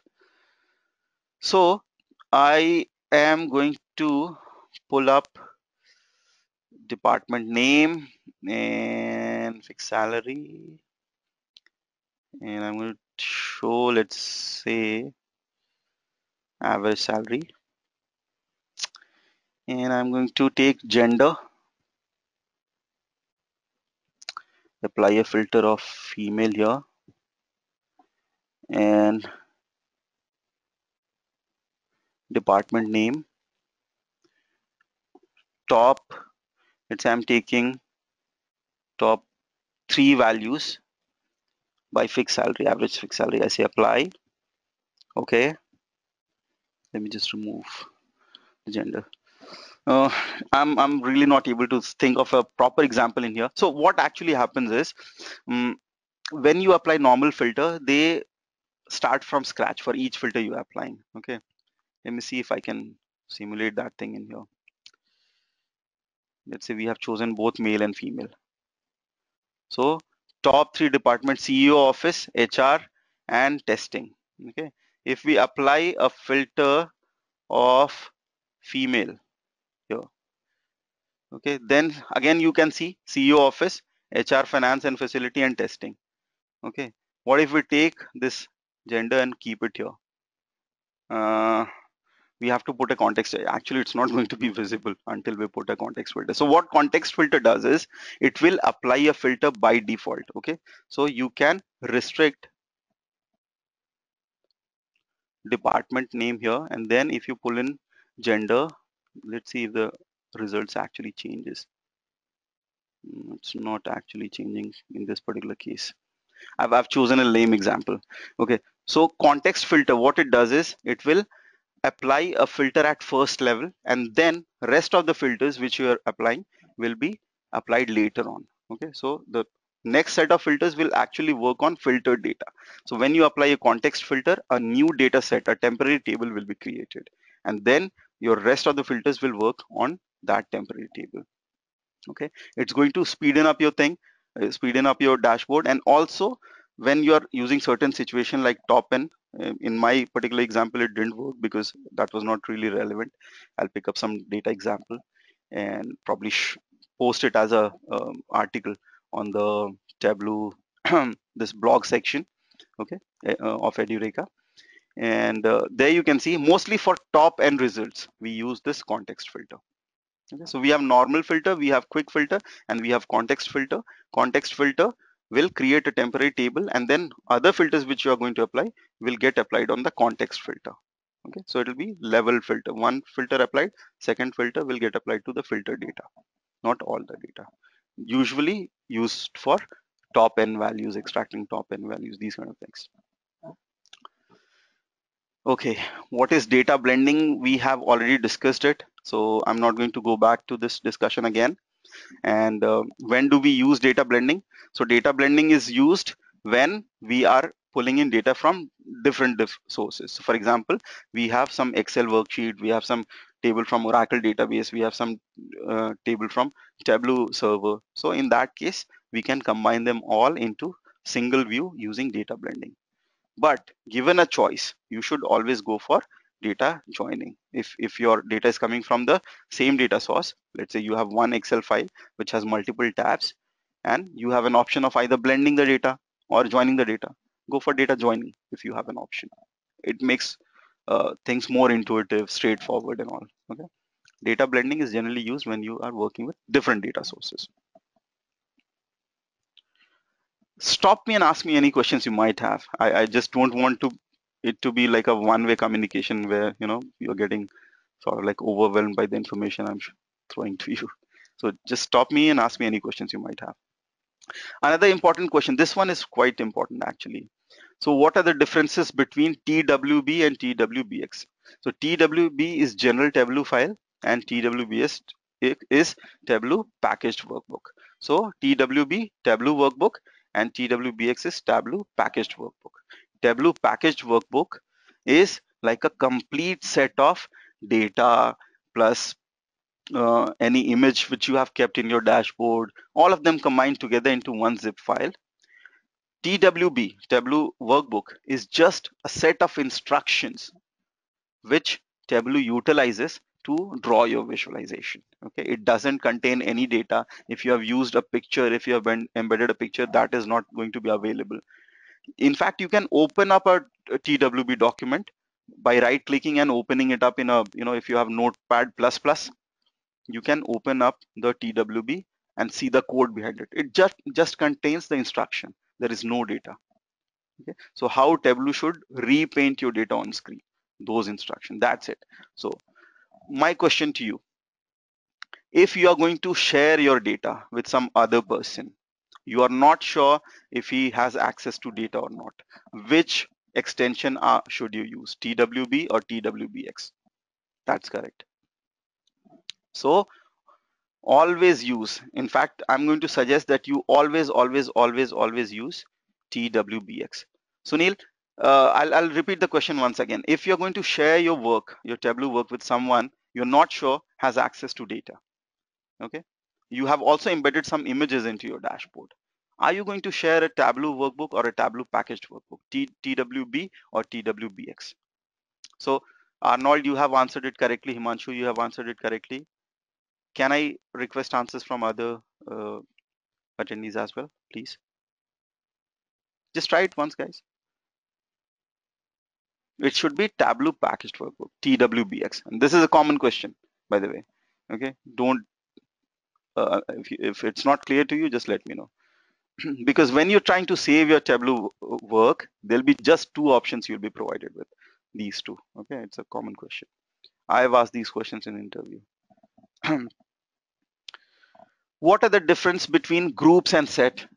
Difference between group and set can be a bit confusing for some people. Actually, you can improvise their functionality and make them behave similar to each other. So, but essentially, groups is something when you club members, individual members together into a group. Set, on the other hand, will create an in and out sort of a feature for you. So, for example, um, this is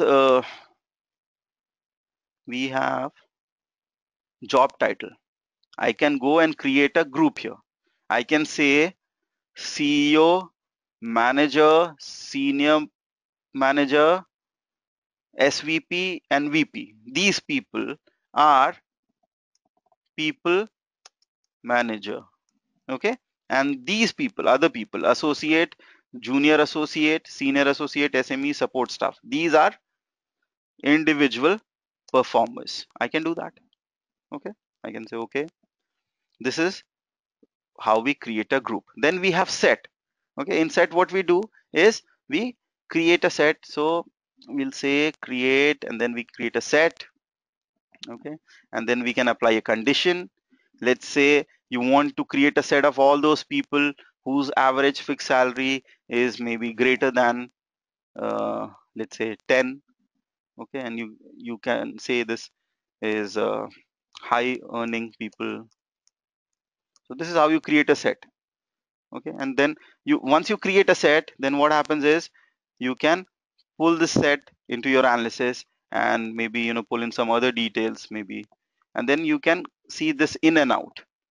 This is one way, or you can use it as a filter. So what, you can just right click here and you can choose this option, show member insert. So what will happen, only those people where those cases where the earning is high will show up.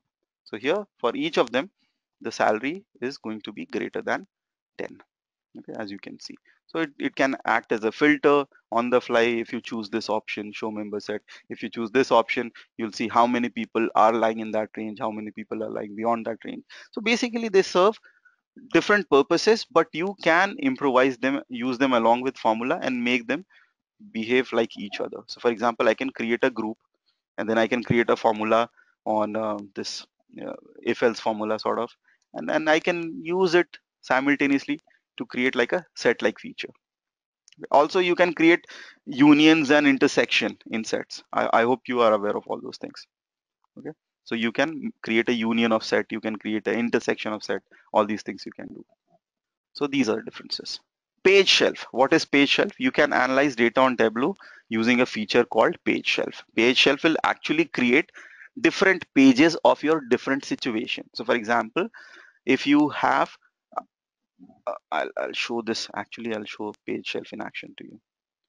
You can create animation like feature using page shelf. Here you can see different department and their headcount trend over past 5 years. So PMO versus testing versus CEO office versus development versus HR. All these different things are appearing. So what actually happened was I put this information in page section. Okay, let me just open up this sheet for you. I put this department name in the page section, and then Tableau created separate pages interlinked together for each of the department, and then you can play them together and create this animation like feature. These are also called as motion charts. In case you may hear different versions of this question, what is page shelf, what are motion charts, how you can create animation like features in Tableau. So for all of them, the answer remains the same. And here is a detailed usage guide for page shelf. Explain when would you use join versus blending in Tableau. Again, rewording of the same question. I've already told this to you. Blend is used when you are getting data from different data sources. Okay, and joining is when you are getting uh, data from same single source. So for example, all data coming from same Excel file, all data coming from CSV files, you use joins. One data is coming from CSV, another data is coming from Excel, another data is coming from Oracle. You use blending. Okay, if you given a choice, always go for join. It makes more sense, more intuitive, everything in one single place. No need to enable the link, anything like that. No need to define primary calculation, secondary calculation. These things are not required when you use a join. Does that make sense? We have talked elaborately about joins and blending. Okay, multiple times we have iterated this. It's an important question, that's why. Okay, what is default data blending join? I've already talked about this. Data blending is the ability to bring data from multiple data sources into one Tableau view. That is what data blending is. In people from database background, they tend to think of data blending as like join. Eh, Data blending is not actually a join. Okay, Tableau picks up data based on primary data source. It looks at primary data source, then it looks at secondary data source and tries to match them and pick up data that way. But it's not actually a join which is going on behind the scene. Yeah. So how to link for blending?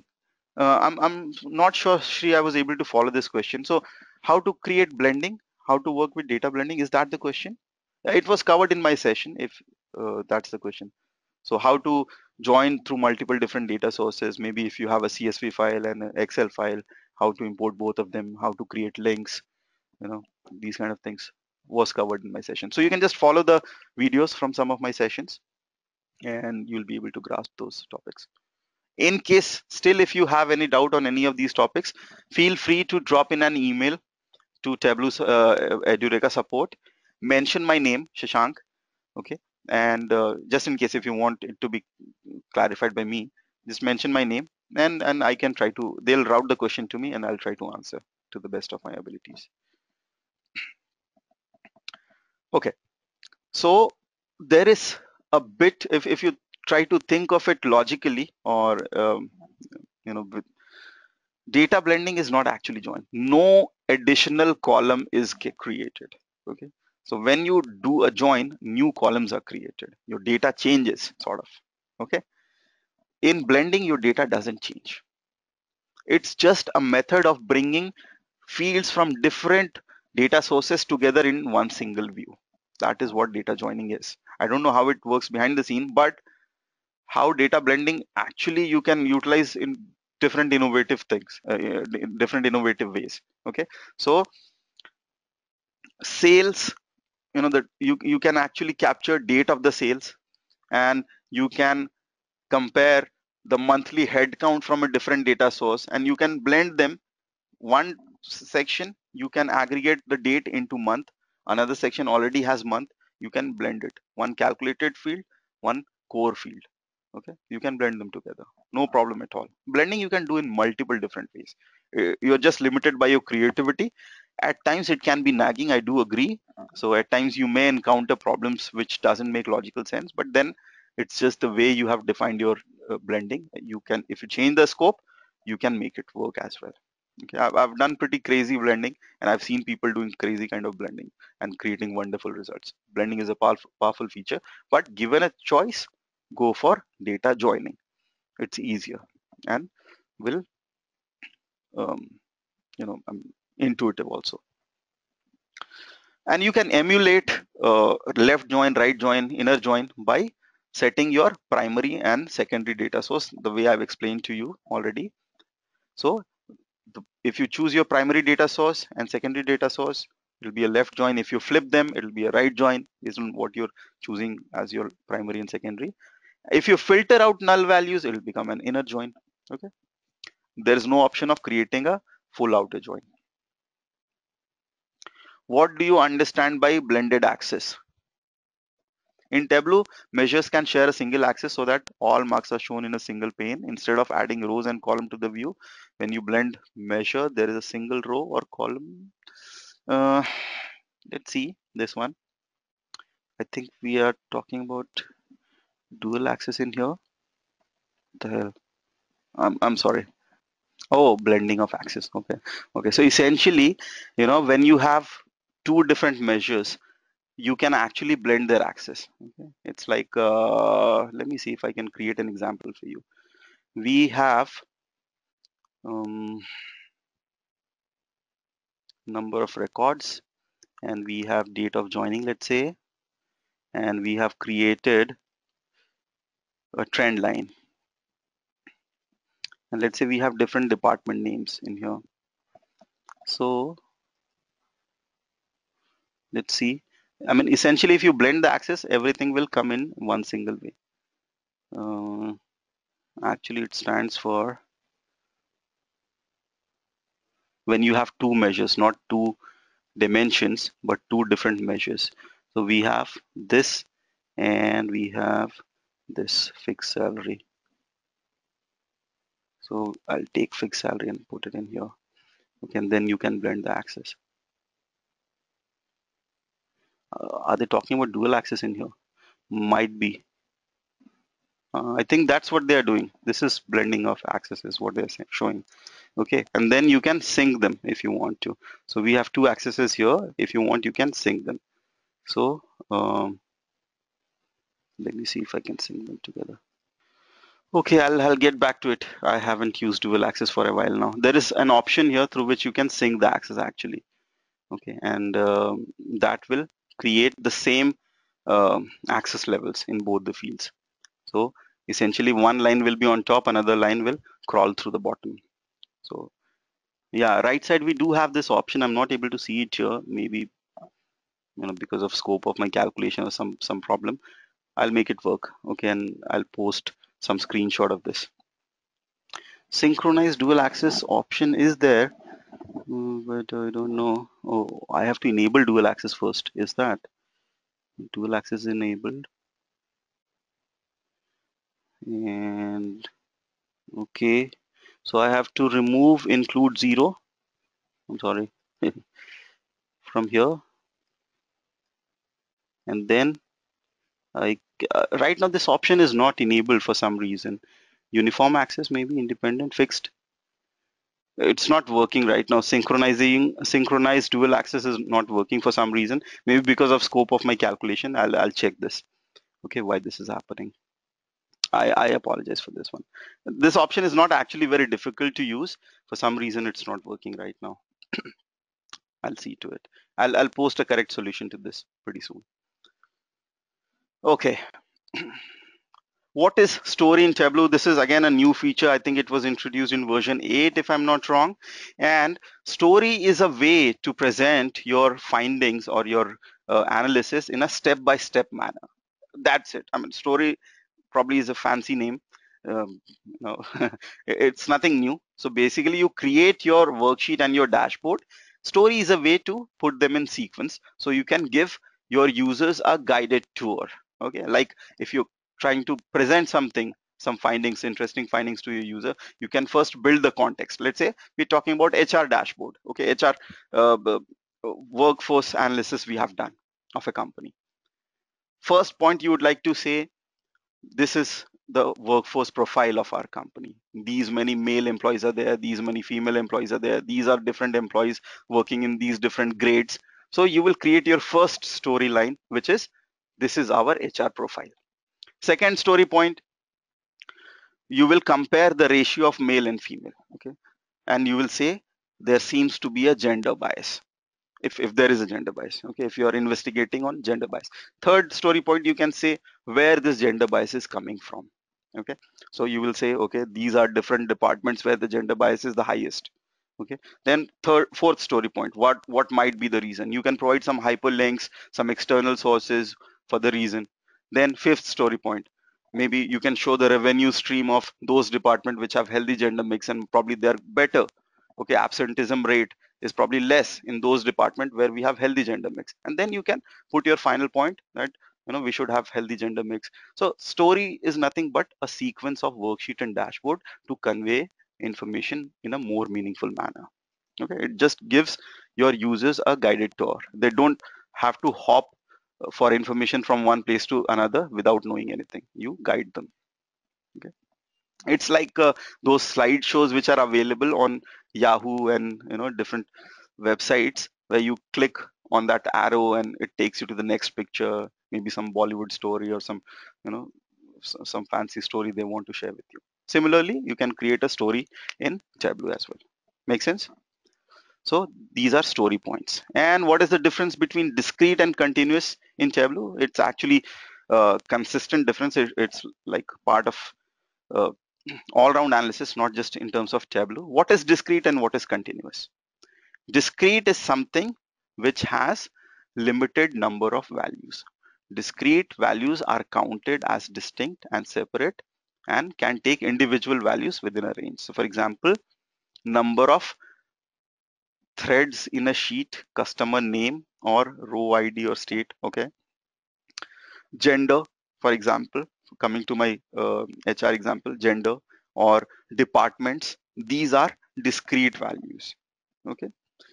If you're talking about numeric values, I mean, these are actually categorical values to be specific. Discrete and continuous is more when it comes to numeric values. Okay, so discrete is something which has limited number of values. So for example, your performance rating. Let's say your performance rating is given in value of 1, 2, 3, 4, 5, where 1 is, let's say, the highest rating and 5 is the lowest rating. This becomes discrete data. Okay, a person can get a rating of 1 or 2 or 3 or 4 or 5. Continuous data, on the other hand, takes continuous value, like it can contain any value, it can have any values. For example, age of a person can be 25.32 years. Height of a person can be 5 feet 6 inches. Okay, it can take any value. So continuous versus discrete, these are common terms in analysis, general terms. And then we have categorical values as well. Categorical versus numeric values, uh, measures and dimensions, so these kind of things. So discrete values which can take stepwise values, continuous values which can take any values. How do I automate report using Tableau software? To automate the report, do your work, create your dashboard, publish it onto Tableau server. You will have option of scheduling the report. You schedule the report when you want to get it refreshed. When the users will open up the report, so Tableau server will automatically run the job for you based on the time which you have provided to them. So let's say month start, first date of the month. So 12 o'clock, whenever the date changes, it's going to fetch the data, refresh your visualization, save it. Users will come next day, open up the report, they'll be able to see new information. Every month start, they'll be able to see that. This is how you can automate it. How can we combine database and flat file data in Tableau desktop? Of course, through data blending. So you pull data from your table and flat file, and then go to data, edit relationship if you want to. So for example, here I've done some data blending. I've got two data sources here. If you remember, two data sources, this and this. I go to data, edit relationship, one data source to second data source. You can define a custom relationship also if you want to, or let it be automatic. Custom, I do not want my blending to be done on rating. I just want it to be done on employee ID, and then say okay. I'm sorry, this sheet 13, data, edit relationship. This is what you want. So this relationship has been defined now, and then now you can pull in data from these two different data sources and you'll be able to blend them successfully. So these steps you need to take. If you have two data sources, they have common column names, you do not need to do it. This data and edit relationship is not required if they have common column names. And if that's what you want to blend the data on, then you do not need to go to data and edit relationship. That's not required. But if the name is different, then explicitly you have to define this. So just be careful about this one. And then next step, you go pull data from one data source, go to your second data source, you'll be able to see this chain like link, enable it, and then perform your analysis. Just drag the fields which you want to, and then go back and you can take employee count, whatever, so you can perform your analysis. This is how blending works. Okay, what are the platforms Tableau server can run on? Tableau server can run on Windows and Mac. I don't know if this might be a very relevant question for a Tableau developer, but yeah. Okay, how do you publish Tableau reports to Tableau server? To publish a report, go to server, choose this publish workbook option. It will ask you for your credentials and you have to provide your credentials. You need to have access to a Tableau server. Okay, so first you need to probably click on this sign in, provide your credentials, then choose publish workbook. Let's say you have 10 different sheets. Anyone of you who has published your work on Tableau server before? Anyone? Okay, seems like nobody. So it's pretty simple. It's actually very easy. Okay, so Shaunak has done it. It's very simple. Go to server, sign in, provide your credential, publish workbook. It'll give you the name of the workbook which you have saved by. You can change this name if you want to. You can provide user permission as well. Let's say you have 10 different sheets and you want to publish only few of them. Just check them, whichever you want to publish, and check the one you do not want to publish. It'll still be part of your Tableau desktop file, but it won't be published to the server. Okay, and then you say publish and it's going to work. You can include external file, show selection, these options you can enable. It's very simple, all menu driven, very easy thing. Define parameters in Tableau and their working. Tableau parameters are defined variables values. What are parameters? Parameters are a way to accept inputs from your user, okay, and let them interact with your dashboard.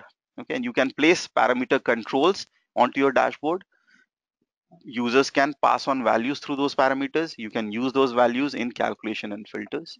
Here is an example. You can create a calculated field value returning true when the score is greater than 80 and otherwise false. Using parameter, one can replace the constant value of 80 and control it dynamically in the formula.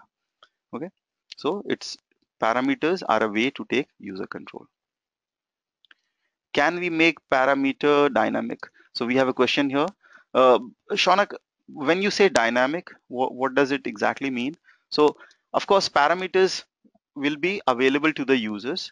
They can change the value, and based on the parameter, certain components of your dashboard can change. That can happen. So parameters by default are open to the end users, and they are supposed to see it all the time. If you have created a parameter which is not visible to the end user, it's meaningless essentially. Without condition, okay, Shaunak, let me do this. Let me unmute you and probably you can speak out your question. Will that help? Or let's do this. Let's keep it till the end of the session and we can connect after the session gets over and I can try to answer this question. Okay, perfect. Thank you. Okay, so these are parameters. What are the difference between Tableau Desktop and Tableau Server? Tableau Desktop helps you create data visualization, workbook creation, these kind of things it will help you do. Tableau Server is used to distribute these workbook to the end user. These workbook can be interactive. You can enable your users to apply filters, slice and dice the data, pass value through parameters, and all of these functionality will be available through Tableau Server. It will be available. Just in case if you do not have access to Tableau server, does Tableau desktop also become redundant to you? No, not at all. There is Tableau reader, which you can still use for offline viewing of the file. So you can ask your end users to install Tableau reader. It doesn't involve any cost. You can create your work using Tableau desktop, pass it on, and they can use Tableau reader like a PDF reader. Okay, so we have Acrobat files, these, Adobe Acrobat files. There are softwares to create those files and there are softwares which are supposed to just read those files. Tableau Reader is such a software. It can read your dashboard. All the interactive features will still be intact. It's just that the user won't be able to create anything new. No new charts. They won't be able to create a formula or something. But they can apply the filters, quick filters they can use. They can click on chart and slice and dice the data. All those things will still work. Okay, so I've created a quiz for you just to you know invoke that confidence. And this quiz is actually taking information from one of the question which I answered in the beginning. Okay, so thing is, you need to tell me under which particular situation what kind of chart you're going to use, and no answer is right or wrong as such. I'm just talking about your preferred chart.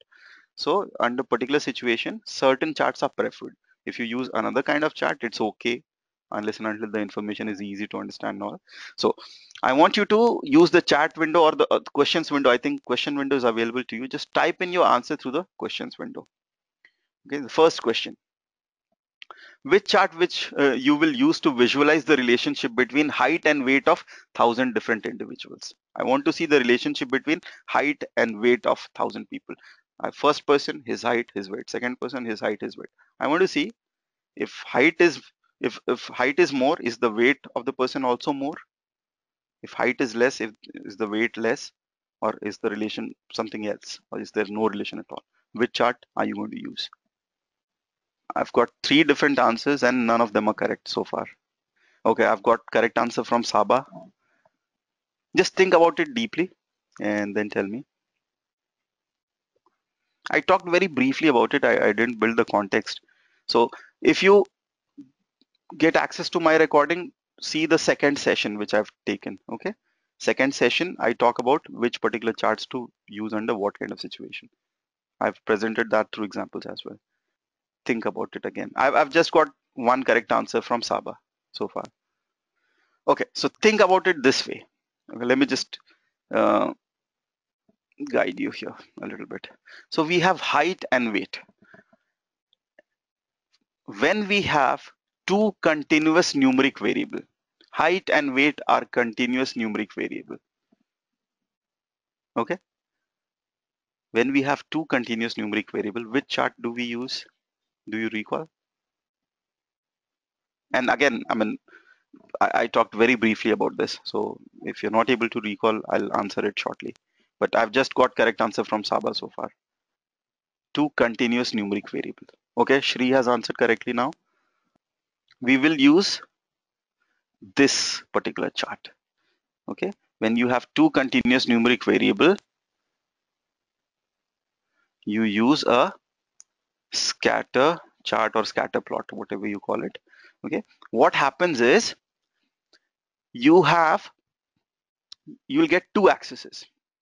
Okay, x-axis and y-axis, and there'll be points of intersection. So assume this is weight, or let's say this is height of people. You want to see the effect of height on weight. Let's say if the person has more height, will his weight be more? If the person has less height, will his weight be less? So you want to see the effect of height on weight. Person taller, more heavy. Okay, you have two axes, x-axis and y-axis. Where are you going to put height and where are you going to put weight? So it's not that you can put weight anywhere and height anywhere. No. If you want to see the effect of height on weight, you want to, so your dependent variable, you have a dependent variable here and an independent variable. Okay, Saba has answered correctly again. Okay, so there is a dependent variable and there's an independent variable. What is your dependent variable? Weight is your dependent variable. Height is influencing weight. Weight is dependent on height. Okay, if you are taller, you will weight more. If you are shorter, you will weight less. Your height is determining your weight. Weight is dependent on height. Dependent variable will be on y-axis always. Independent variable will be on x-axis. So your height will be in x-axis. Your weight will be on y-axis. Weight depends on height. So these things actually makes a difference. Okay. And when these are continuous numeric variable, you can have any height, you can have any weight. Two continuous numeric variable, we use scatter plot. Make sense? If these things are not clear to you, please make sure to watch the second session of my recordings. Second session where we talk about these things. Okay, next question. Which chart will you use to visualize relationship between salary and performance rating? We have three kind of performance rating only: good performance rating, average performance rating, and low performance rating. We have 1,000 employees. Employee number one, good performance rating, his salary is good, very high, okay, like 10,000 or whatever dollars. Second employee, low performance rating, his salary is also low, $6,000, whatever. Okay, so we have 1,000 different employees and their performance rating and their salary. I want to visualize this information. Which chart do you suggest I should use? I want to show that good performance employees have higher salary. Average performance employees have somewhere in between, and low performance employees have lowest salary. This is what I want to show. This makes logical sense as well. Business wants to validate it. I want to visualize it. Which chart would you prefer? Think about it and answer, please. Okay, I've got one answer from Chaitanya, which is right. This is pretty simple. The simplest of all chart.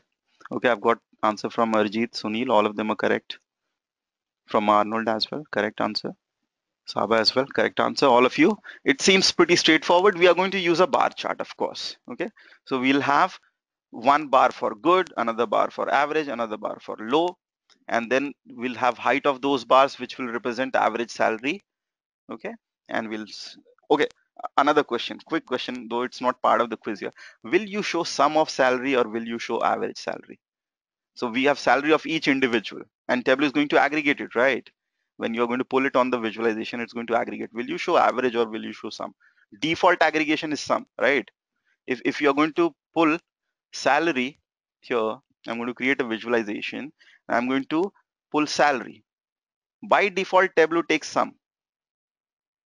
Okay, and then I'm going to pull, let's say, whatever department name. Okay, and I'm assuming people working in CEO office will get higher salary. People working in testing probably will get a bit lower salary. Okay, but the situation looks gloomy here.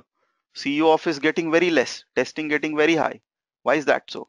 Because we are looking at sum of salary, right? We should be looking at average salary because, and see, now the picture has flipped. CEO office is, I mean, the salary is huge, not even comparable to any other department.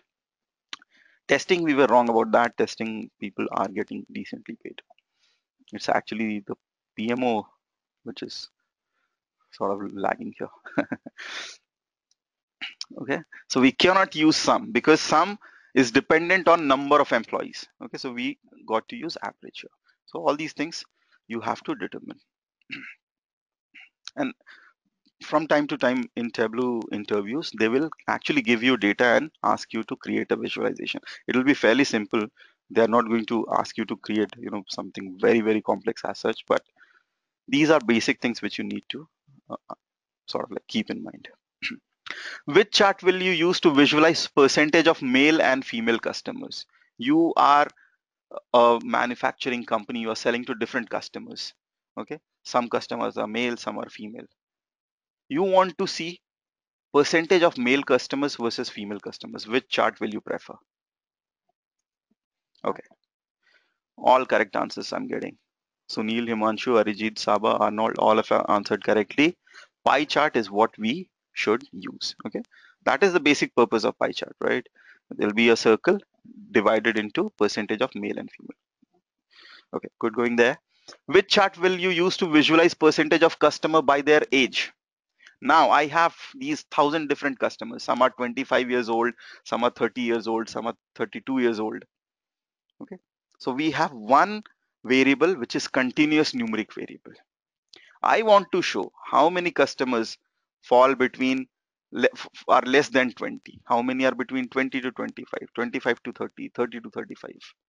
Okay, I want to show the distribution of customers by their age.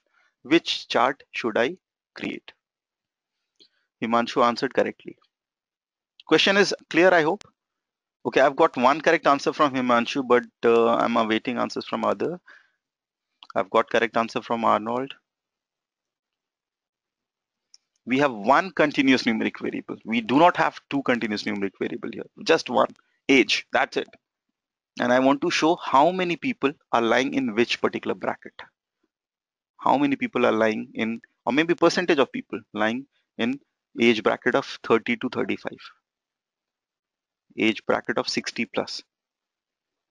Okay, so we are going to use a chart called histogram, okay, which looks like a bar chart, of course, but it's not actually a bar chart. Difference between bar chart and histogram is bar chart you will create when you have categorical values, male versus female, their salary comparison. Okay, when you have limited number of values. When you have continuous numeric variables, you want to divide them into buckets. You use histogram. All right. Okay, and which chart will you use to visualize salary of all employees separated by department? For example, salary in finance department versus salary in marketing versus salary in IT versus salary in HR. Not just average salary we are talking about, but salary of each individual. So side by side, I want to see finance compared to marketing, compared to IT, compared to HR. Each individual should be on that chart. Which is the best chart, do you think? Table, of course. I mean, table is going to fit in all situation, you know. But is there a visualization which will serve this purpose well? There is one. Just think about it.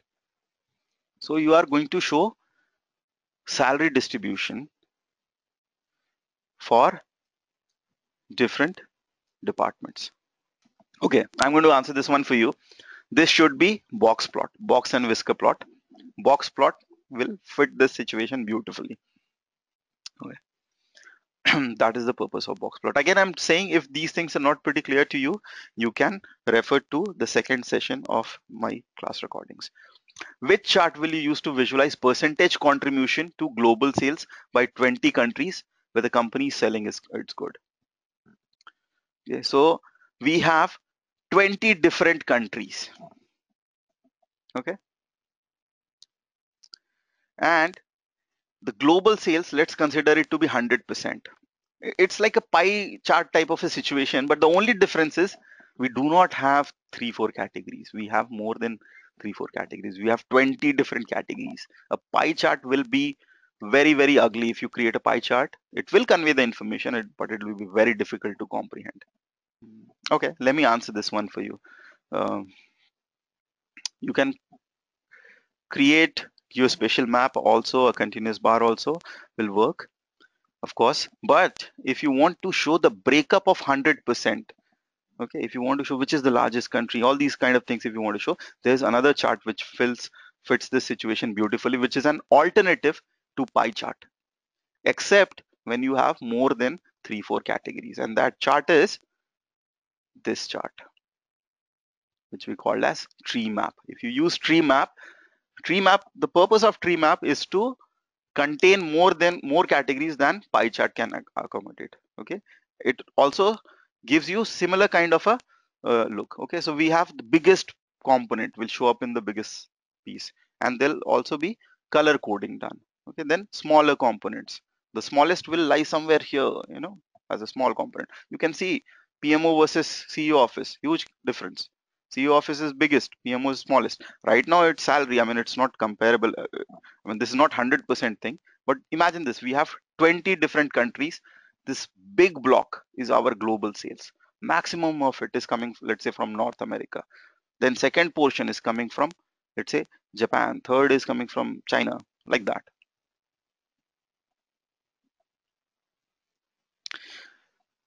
Uh, Tree map, yeah, if you have many different components, tree map may get messy, but it's actually it will serve the purpose of highlighting the biggest and the smallest value to you. Okay, and comparable values as well. I mean, it's better than pie chart. If you have if you are trying to break up 100% between different pieces, then it's better than pie chart. Otherwise, there is no use of tree map. I mean, pie chart will do the job for you. If you have 3 4 categories, create a pie chart. It's going to serve the same information, give the same information. Especially tree map is used. I would suggest using a tree map when you have multiple different categories. It's not going to look ugly. It's actually going to be decent enough. So it's an alternative to pie chart when you have more than 4 or 5 categories. Just try it once. I think it won't disappoint you. But yeah, if you find it messy, you can experiment with bar charts, of course. Okay, last question. Which chart will you use to visualize employee attrition trend of last 36 months? So how the attrition has changed over last 36 months? Has it gone up, gone down? These kind of things if you want to analyze. Yep, of course. The correct chart here is, and all of you are answering it correctly. Sabha Arjit has already answered it correctly. We have a time component here. Okay, so we are going to use, Shaunak has answered correctly. We're going to use a line chart, of course. Okay, that's the answer, line chart. We have a time component and we want to see trend. So line chart. Okay. Oh, I'm sorry. There's another question. Which chart will you use to visualize percentage of male, female across 10 different department of a company? So we have 10 different department, finance, IT, marketing, whatever, HR. Okay. So I want to see first department, how many male, how many female. So essentially, comparison of male and female. I do not want to compare the number, just the percentage of male and female in each department.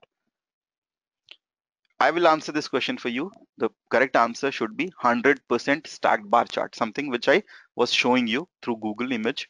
Okay, so 100% stacked bar chart. If you just use stacked bar, then you can compare the numbers as well. But then it will create a problem if one of your department is very big, like development, and another department is very small, like CEO office. Okay, so you won't be able to see percentage of male, female. it will sort of like underrepresent or overrepresent the data. If you want to see percentage values, you can always create a 100% stack bar chart. So this is the answer. Here is a way for you to earn some points on Edureka. You can refer and earn. So you can use this particular link and you will get 10% credit and your friend gets 10% discount. So just use this code. Okay, now I'm going to open up for question and answer. I've actually taken a lot of time. I'm sorry for that, but I just didn't want to rush you through these important questions. And now whatever questions you have, I'll try to answer it to the best of my abilities. And those of you who wanted to learn about 100% stack bar, I can talk about that. I think we discussed briefly about other topics as well. I do not remember exactly. You can bring up those topics and I can try to answer your question. So go for it, whatever questions you have. And I can unmute you if you want. If you want to share your screen, I can make you the presenter. You can share your screen. Just let me know. I can pass on the ball to you. Anyone here who wants to learn about 100% stacked bar, let me just quickly show it to you. It's pretty simple. Hey, Swapna, thank you so much for the generous compliment. I really appreciate it. So I have a class starting this weekend in morning. Uh, yeah, just because you asked, I told you. So I have a class starting this morning at 8 a.m. and another one starting next weekend in night 8:30. Thanks for the feedback, your compliment. I really appreciate that. Okay, so stack bar. Let me just quickly show you how to create a 100% stack bar. I'm going to show you male versus female ratio, the thing which we talked about, number of records, this data. This is HR data set. We have different departments, employees working on those departments, and we have male and female employees, gender demarcation. I've created a quick pivot table like summary table. So we have CEO office and development, HR finance, male, female, all these things we have. Okay. Let's create it step by step, and I'm going to show you how a stacked bar plot is created, 100% stacked bar plot. So different departments and number of employees working in those departments. I'm going to create a bar plot first of all, and then I'm going to flip it. So it's up to you if you want to flip it or not. So CEO office, development, HR finance, PMO, testing. And then I'm going to take gender, throw it in color. So we have male and female employees working in each of these departments. I want these bars to be of equal height, and I want to show values as percentages. Okay, so I'm going to take number of records. I'm going to throw it in here. These are male employees working in development. These are female employees working in HR. And I'm going to click here, quick table calculation, show it as percentage of total. But then what has happened? This is actually percentage of entire total. I want this particular bar to be 100%. So these two should add up to 100%. These two should add up to 100%. Right now it's not happening. Why? Because the scope of calculation is like this. So everything, if you add up together, will become 100%. I want to edit that table calculation. So I clicked on this drop down, choose edit table calculation. Table across, I'm going to choose table down instead of table across. Say apply. Okay.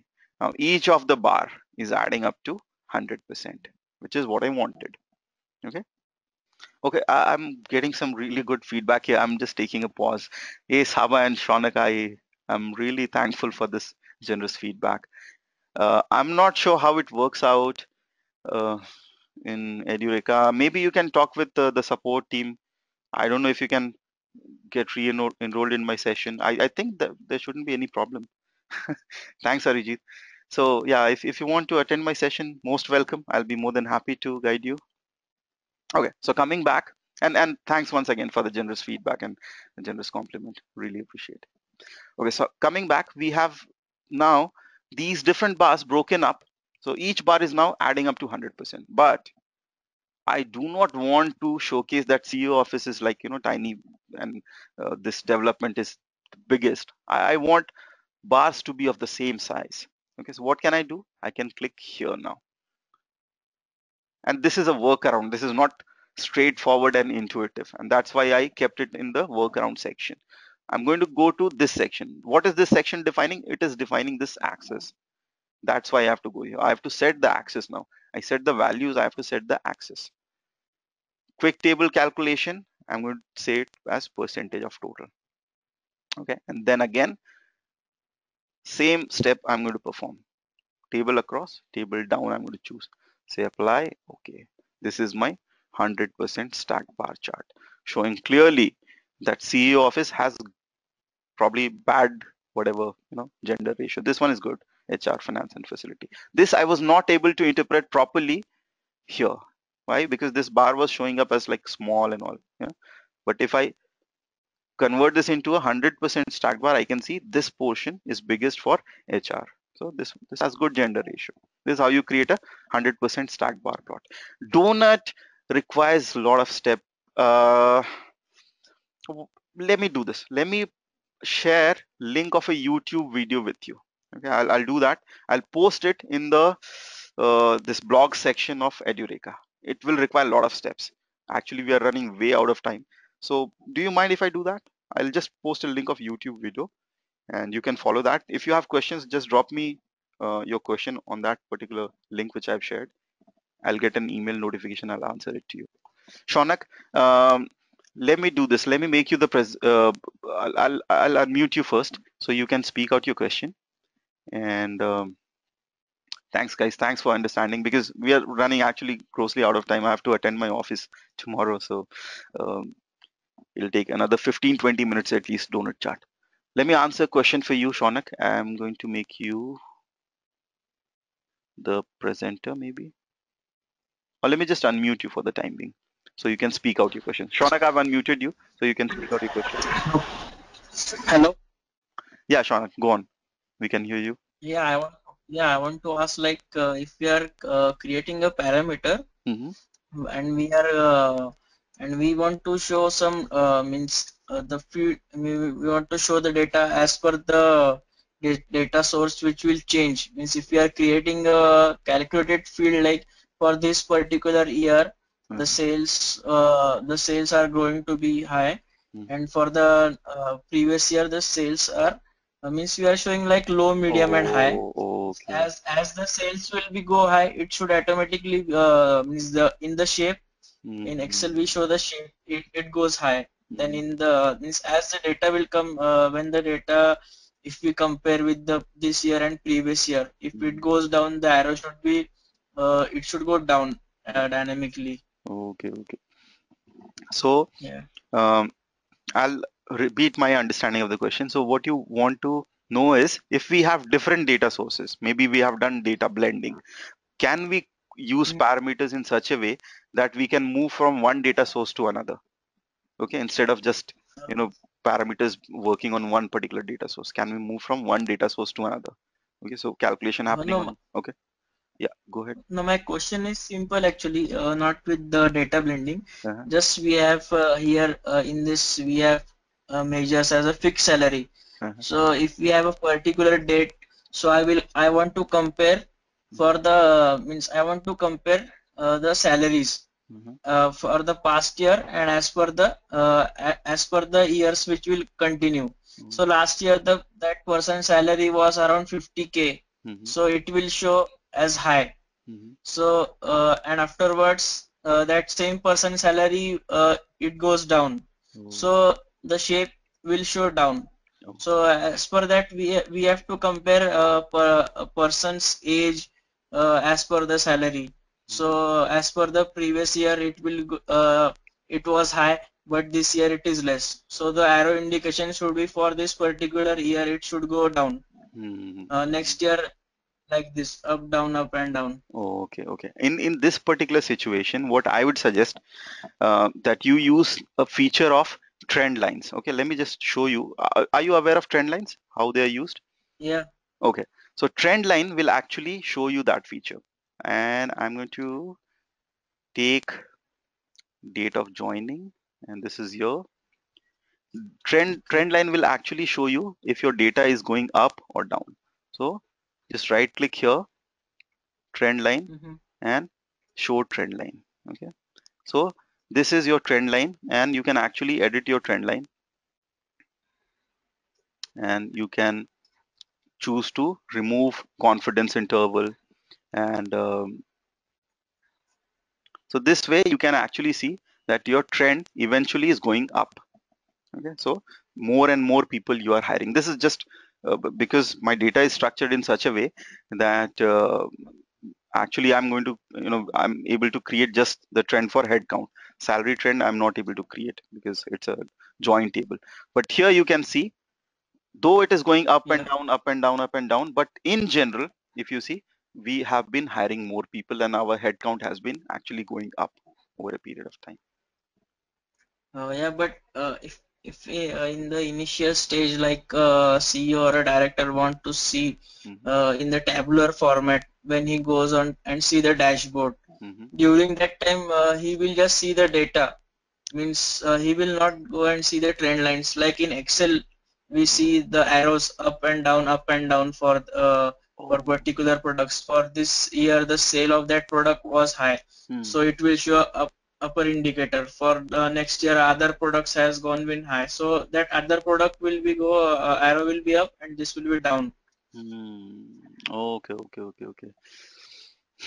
I do not have an example readily available to showcase this. Let me just think of that situation. Maybe I can get my hands on such a data set and I can work something out for you.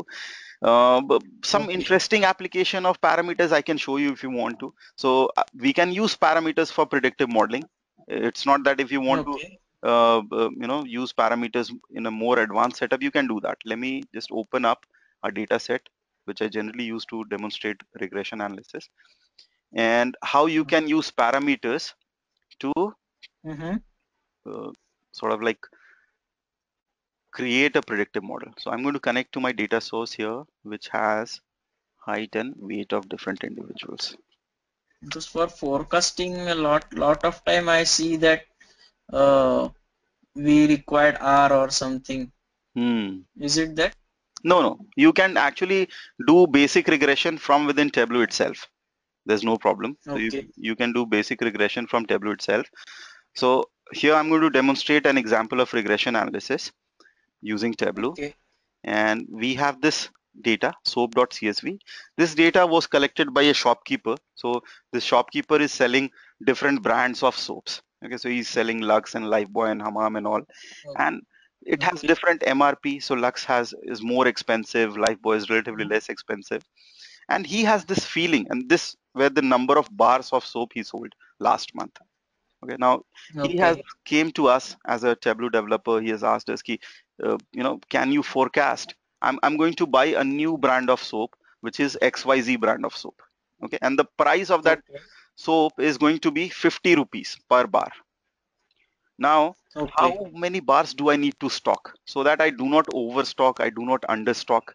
Because if I overstock, being a shopkeeper, if I Mm-hmm. overstock, I'll be actually be investing my money in something which is not selling. If I understock, customers will come to Mm-hmm. me, they will ask for XYZ brand, and they'll won't find it because I do not have it in stock, and they'll go back. So I'll have lost Right. sales opportunity. Okay. So he has asked Right. me, I'm going to keep XYZ brand of soap, which is going to cost me 50 rupees.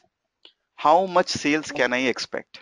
Okay, so let me create a predictive model for this one, and I'm going to use parameters, and we'll keep this MRP thing flexible. Okay, so he can Okay. buy XYZ brand worth 50 rupees, he can buy Mm-hmm. ABC brand worth 30 rupees, whatever, and the model Okay. will tell him how much he should stock. So let's do that. Okay. First step, we have MRP and we have sale. So we have this feeling that sale is determined by MRP. So sale depends on Okay. MRP. Sale is a dependent variable. Okay. Right. So dependent variable goes to y-axis. Of course, we are going to create a scatter plot here. Why? Because we have Oh, two yeah. continuous numeric variable, MRP Right. and sale. Right. Yeah. And then we are going to take MRP, put it on x-axis. We have this lame scatter plot. Why? Because we have just one dot. Okay, so we need to take brand, put that in the detail section, or we can throw it here. Then we will actually Yeah. get our this thing, the scatter plot. Let me put Right. brand in the detail section. So the assumption of this shopkeeper was accurate. As the MRP is Mm-hmm. increasing, the sale is going down. So MRP does have a bad impact on sale. If you increase the MRP, people will tend to buy that soap less. Okay. Okay. So we are going to create a predictive model. Okay. Let me see, show trend line, and we are going to just edit Mm-hmm. the trend line a little bit. Show confidence band. I do not want this. So this is our trend Okay. line. This is our Right. regression model.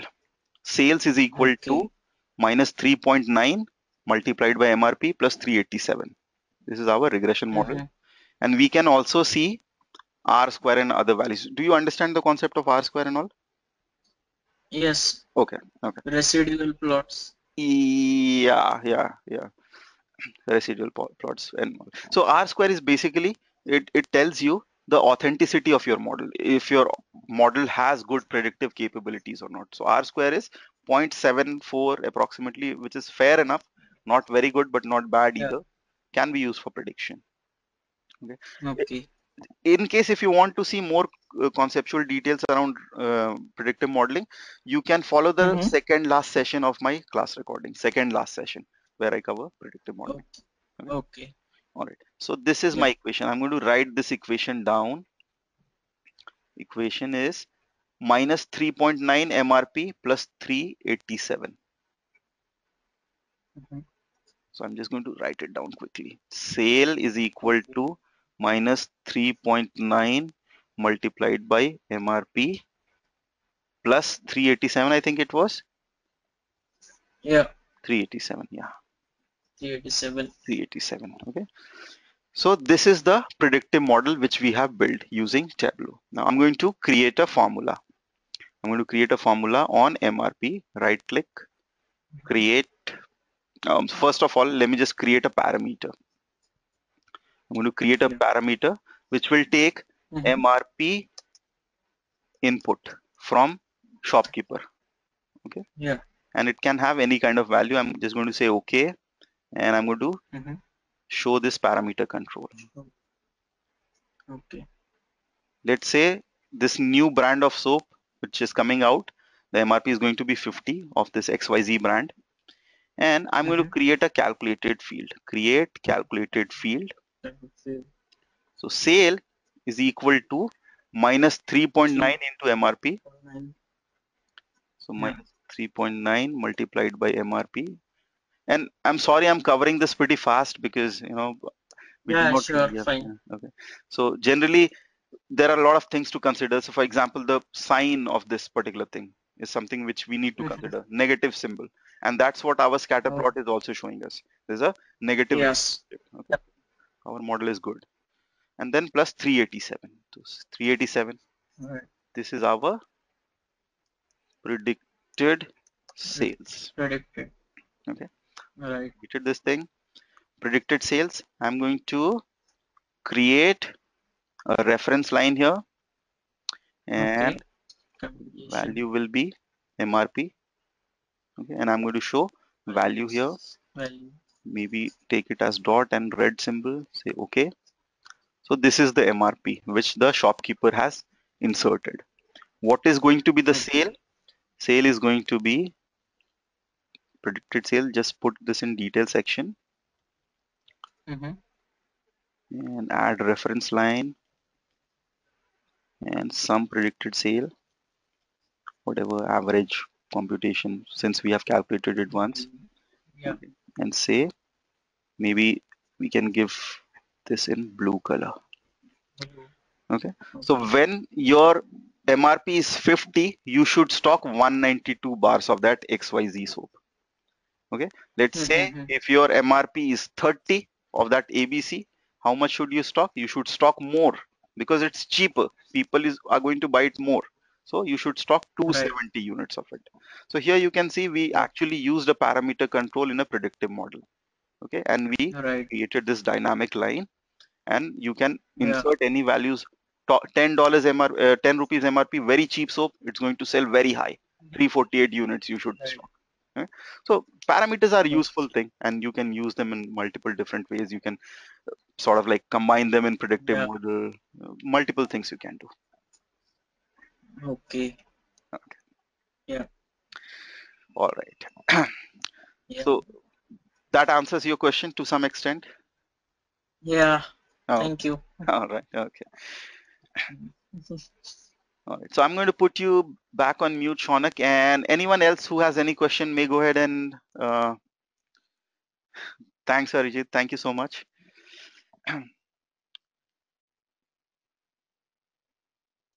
Thanks, Arnold. Thank you. Appreciate the compliment.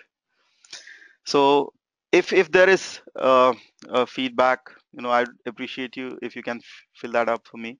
And just in case if you have no further questions, um, I wish you a great day ahead and all the best for your Tableau interviews. And just in case if you have any questions, feel free to contact the support team.